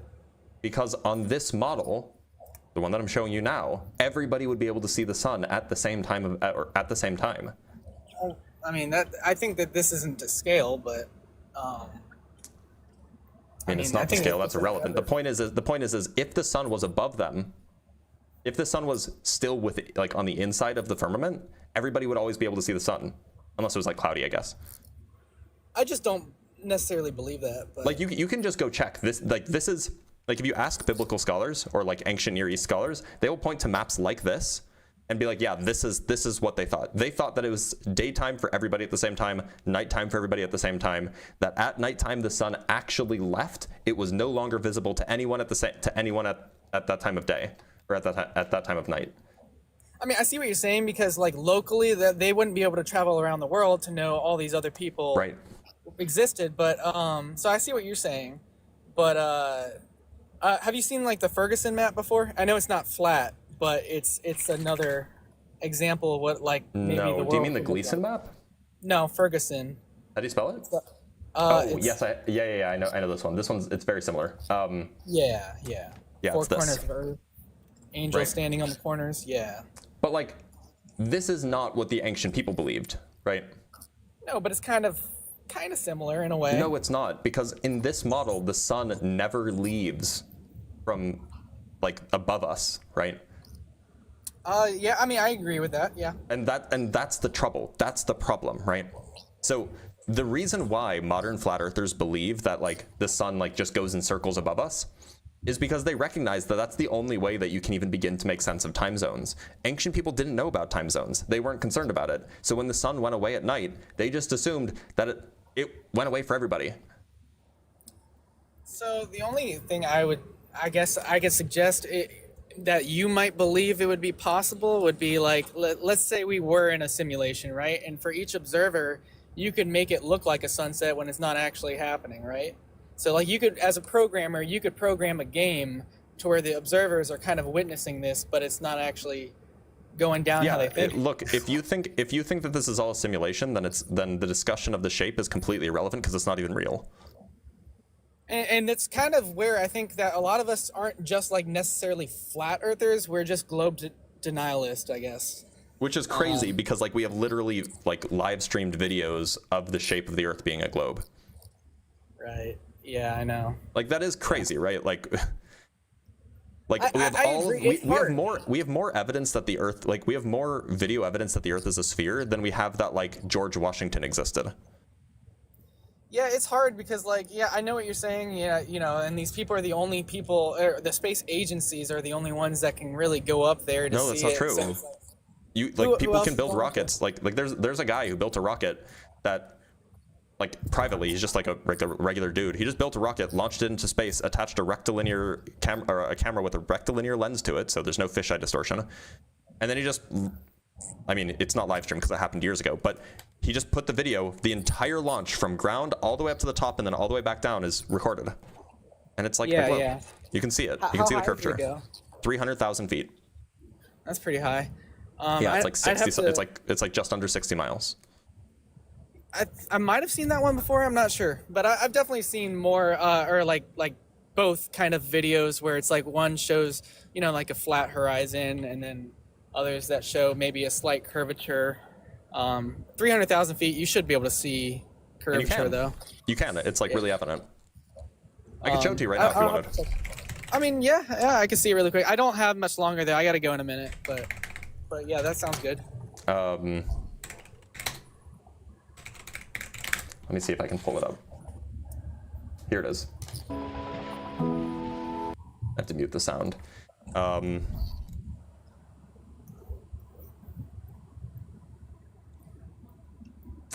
So here's it's made by a guy named Kip Doggerdas, I think is his name. And here's him like, you know, assembling the rocket and all this stuff. Like he's out in like the middle of the desert, right? And then here, that's from the ground. That's another angle. Let's see if we can. That's from the ground, but it'll switch to a angle of. One sec. It's like right here. Here it is. It's going up. I'm just gonna play it in 2x speed because it's kind of slow. Now it's spinning to stabilize. Still not quite high. You can see me tracking. There's no break. I just want to skip because it takes a while. I just want to skip to the point where it gets to 300,000 feet.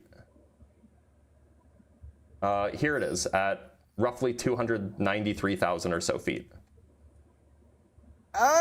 Is that a rectilinear lens? Because I see the. We know what the lens is called. I saw the warping. Ah, there's a picture.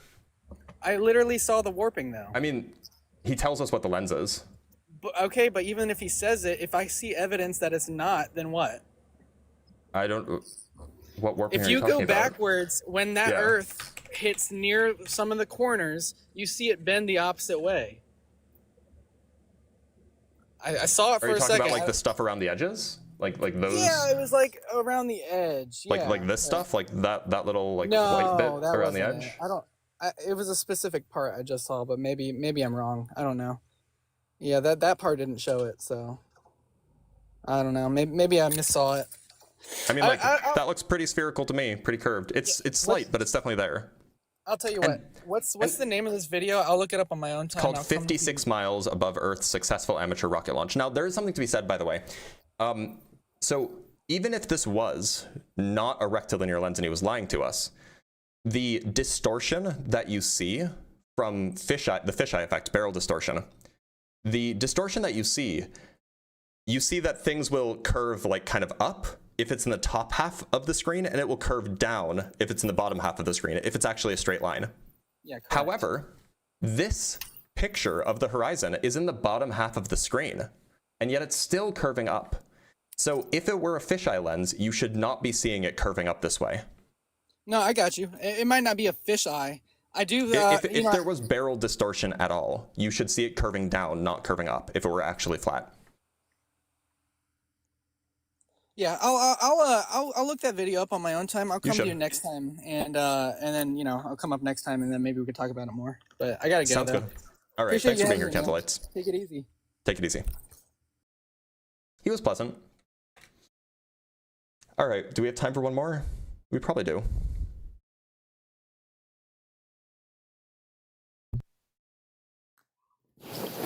Rupert, how's it going? Good, and you? I'm doing all right. What shape do you think the Earth is? Flat. Okay, and it seems like there's some echo. Are you on headphones or something? No. Okay, well, we'll see if it's annoying. Right, so you think it's flat. Why so? Well, scripture, one. Two, just other tests and stuff like that. Like, explain like a laser test. How can they go over the salt flats and a laser goes into 1.2 over 200 miles and you can still see it? So What 200-mile laser test are you doing over salt flats? Look them up, man. There's all kinds of laser I've ones. looked. I'm familiar with the salt flat tests, but none of them are 200 miles. Even 20 miles. Okay, so even 20 miles, how much curvature drop should there be? It depends on how high the things are. 382 but look, feet or look. something. So is your question about like, okay, so we have this video of like a guy who drives, who drives however far away, and then he's like, yep, I'm putting the laser on the ground and you can still see it. Is that roughly the extent of the evidence that you have?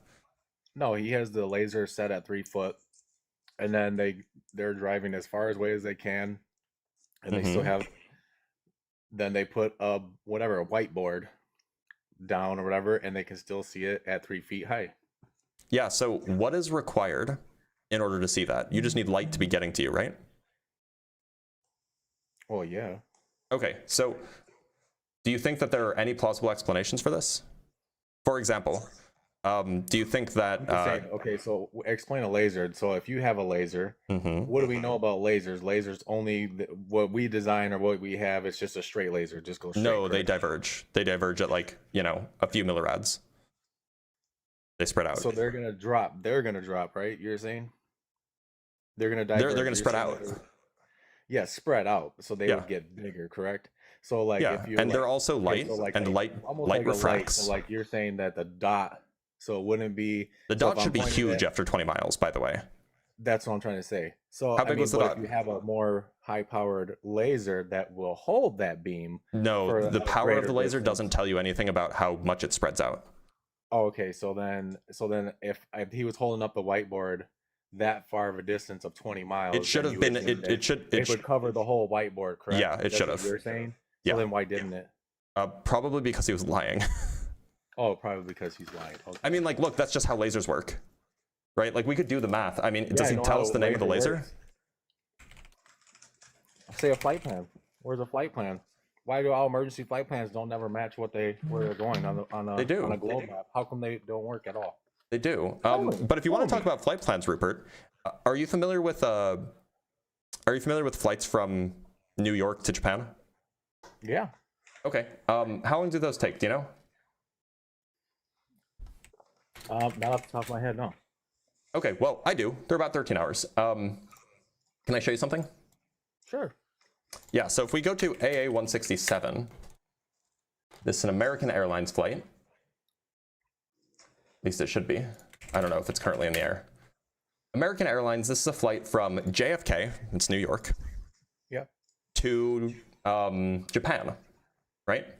Yep. It's about 13 hours long. I don't know if you can see this. About 13 hours travel time. The flight path is this, right?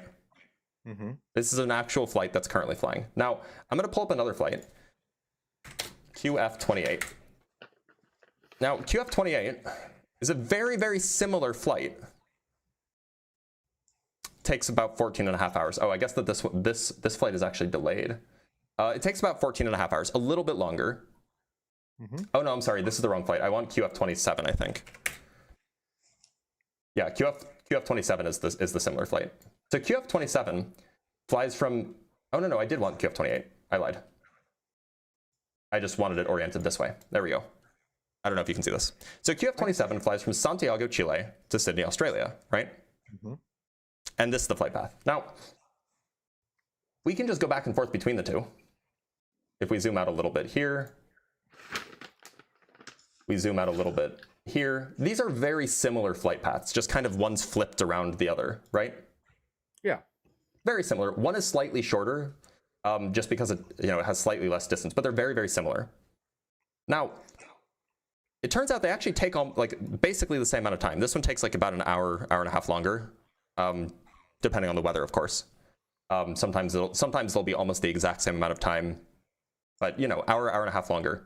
But for a nearly identical flight, just flipped North Hemisphere versus South Hemisphere, why is it that you can fly basically the same distance in basically the same amount of time if you're traveling twice the distance on a flat Earth? But you're not. Really? That's not the same. That's not the same. No, but the one in the southern hemisphere should be traveling about twice as far. No. Look at this map. So if you're flying from JFK, which is here, to Tokyo, that's a flight right this way, right? Yeah. And you're flying from Santiago here to Sydney, Australia, which is here. That's almost the exact same flight. It almost passes over the exact same spot, but it's like twice as far. No. So it's not twice. Going from here to here is not twice as far as going from here to here. From the depiction that you're posting, yeah. So you're telling me that this map is not true to scale? No, it's not. Not even close. So it's a distortion. So it's not the actual shape. No, it's not. Oh, okay. So what is the actual shape if it's not flat? It is flat, but the depiction of what flat Earth map that you're showing is wrong. Oh, okay. So you're telling me it's the same distance from Santiago to Chile as it is from Santiago to Sydney as it is from New York to JFK? Up emergency flights that have been down or whatever they've stopped not where they why would they stop from Hawaii and all of the emergency flights that you can think of, they do make sense on a globe. No, they don't. You want to do? We can talk about that if you want. No, they don't. Yeah, they do. Okay, so why do pilots say that the Earth is flat? Sorry? Why do pilots say that the Earth is flat? To get you off their back. Oh, to get you off their back. Yeah. Oh, okay. I mean, pilots also say the Earth is a globe. So if we're just going to appeal to what people say. So what's the emergency flight that you're talking about? If you're flying, so if the Earth is spinning, say whatever clockwise, if we're spinning or even counterclockwise. Hold on. Before we pivot, what's the emergency flight that you're talking about? Any of them. If you look at emergency stop plans for any flights that give me an example. I'll pull it up. Okay, say from Hawaii to Texas, you would be flying from there. Why would they stop in Alaska? From Hawaii to Texas? Yeah. Emergency flight stops in Alaska. Let's see if they do this.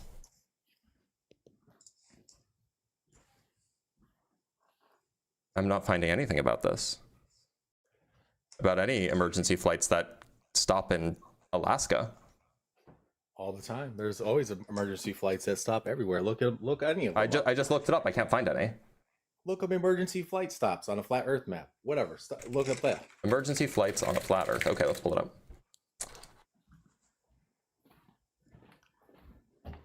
I'm just looking for a flat Earth website. So that's a TikTok that I can't play. I can't play sound. Actually not finding any, but you know, maybe my Google is lying to me or something, right? Do you have anything in particular that you can bring up that like I can verify happened?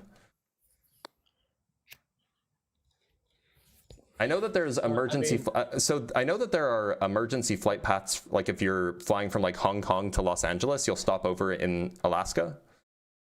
Is that the kind of thing that bothers you?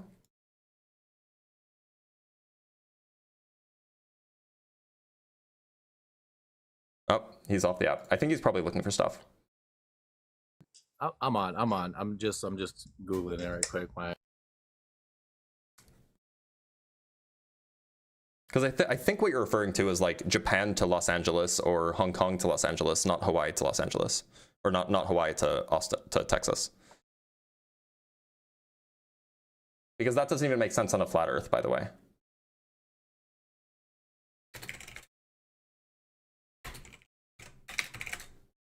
Go ahead and find it. We'll give you some time.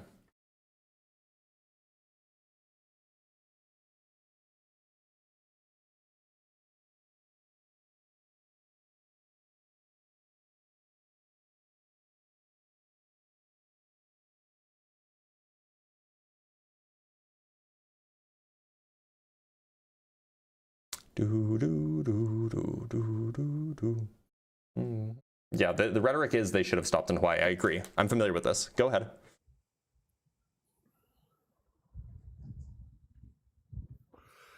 Rupert? Yeah, I'm just still trying to find it. So are you looking for a flight from Hong Kong to Los Angeles and you're like, why did they stop in Alaska rather than Hawaii? No.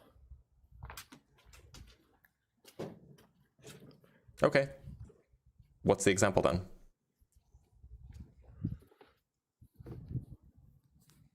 I'm looking for it in my searches. Okay.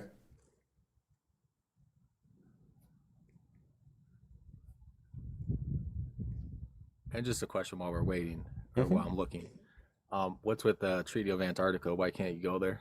You can. Only about a quarter of the countries in the world actually signed that treaty. If you are from a country that didn't sign that treaty, you can go there with no questions asked. I don't know. I tried 8 times. I still can't get there. What country are you from?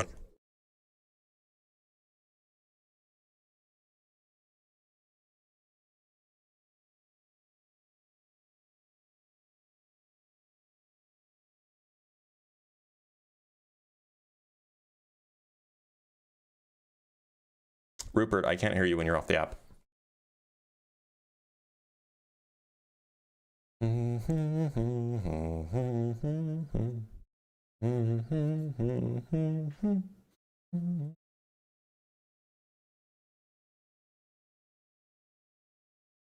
I believe it's YouTube, Dan McKeegan.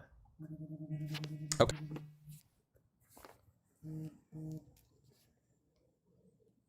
So Dan McKeegan is a famous globe earther. Mm-hmm. I think. Are you talking about Dave McKeegan? Yeah, maybe Dave McKeegan.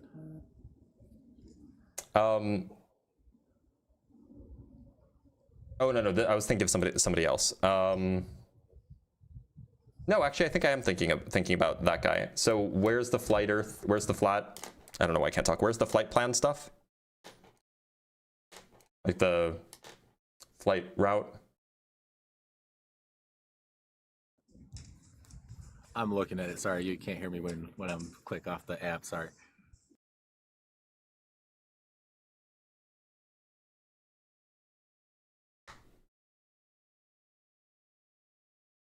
Look up Gary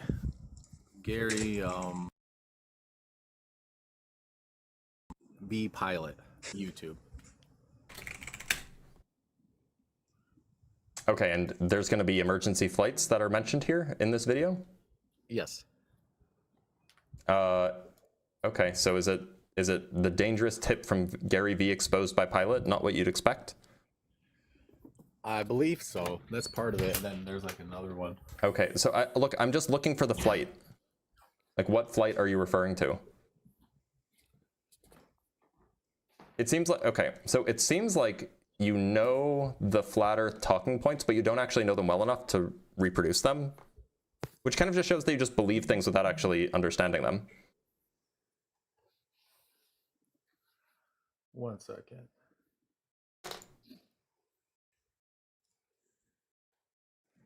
I have to end the live. I thought that we would be doing more than just waiting for you to Google. I think we're just going to call it there.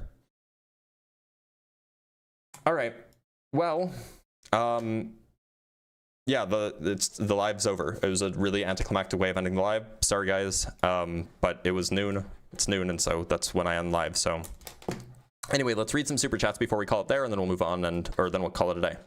So from DRock719 with the $2, seed of life equals fruit of life equals photon juice. True. Seed of life is photon juice. From Aaron Baker with the $20, thank you for doing what you're doing. We need more professionals like yourself willing to combat the increasing plague of anti-science pseudoscience. It's really bad out here, y'all. Daniel Warholm says, with 5 Canuck bucks, Isaiah 40:22, which mentions the circle of the earth, using the Hebrew word hug, which can mean sphere. Interesting. Abeson sends $5. People into woo beliefs have their own jargon. They have different definitions for vibrations, memory, synthetic energy, and so on. I know they do. That's the problem, right? That is the problem. We have $5 from TFW. How do we believe moon landing if we only just created launch, land, and launch rockets? How do we safely return? Oh, well, so they don't return with the whole rocket. They return with a little piece of it. Just a little bit of it. Somebody sent the N-word as a super chat. That's cool. Get out of my live stream. And then we have $10 from Abeson with the last super chat. Emergency flight stops have to be over land. In the Pacific, you have precious few airport options. Also, Hawaii is further south than people think. Yeah, and also, the Earth's a globe. So it turns out flying direct from, say, Shanghai to Los Angeles takes you over Alaska. It just does. You can go look on a globe.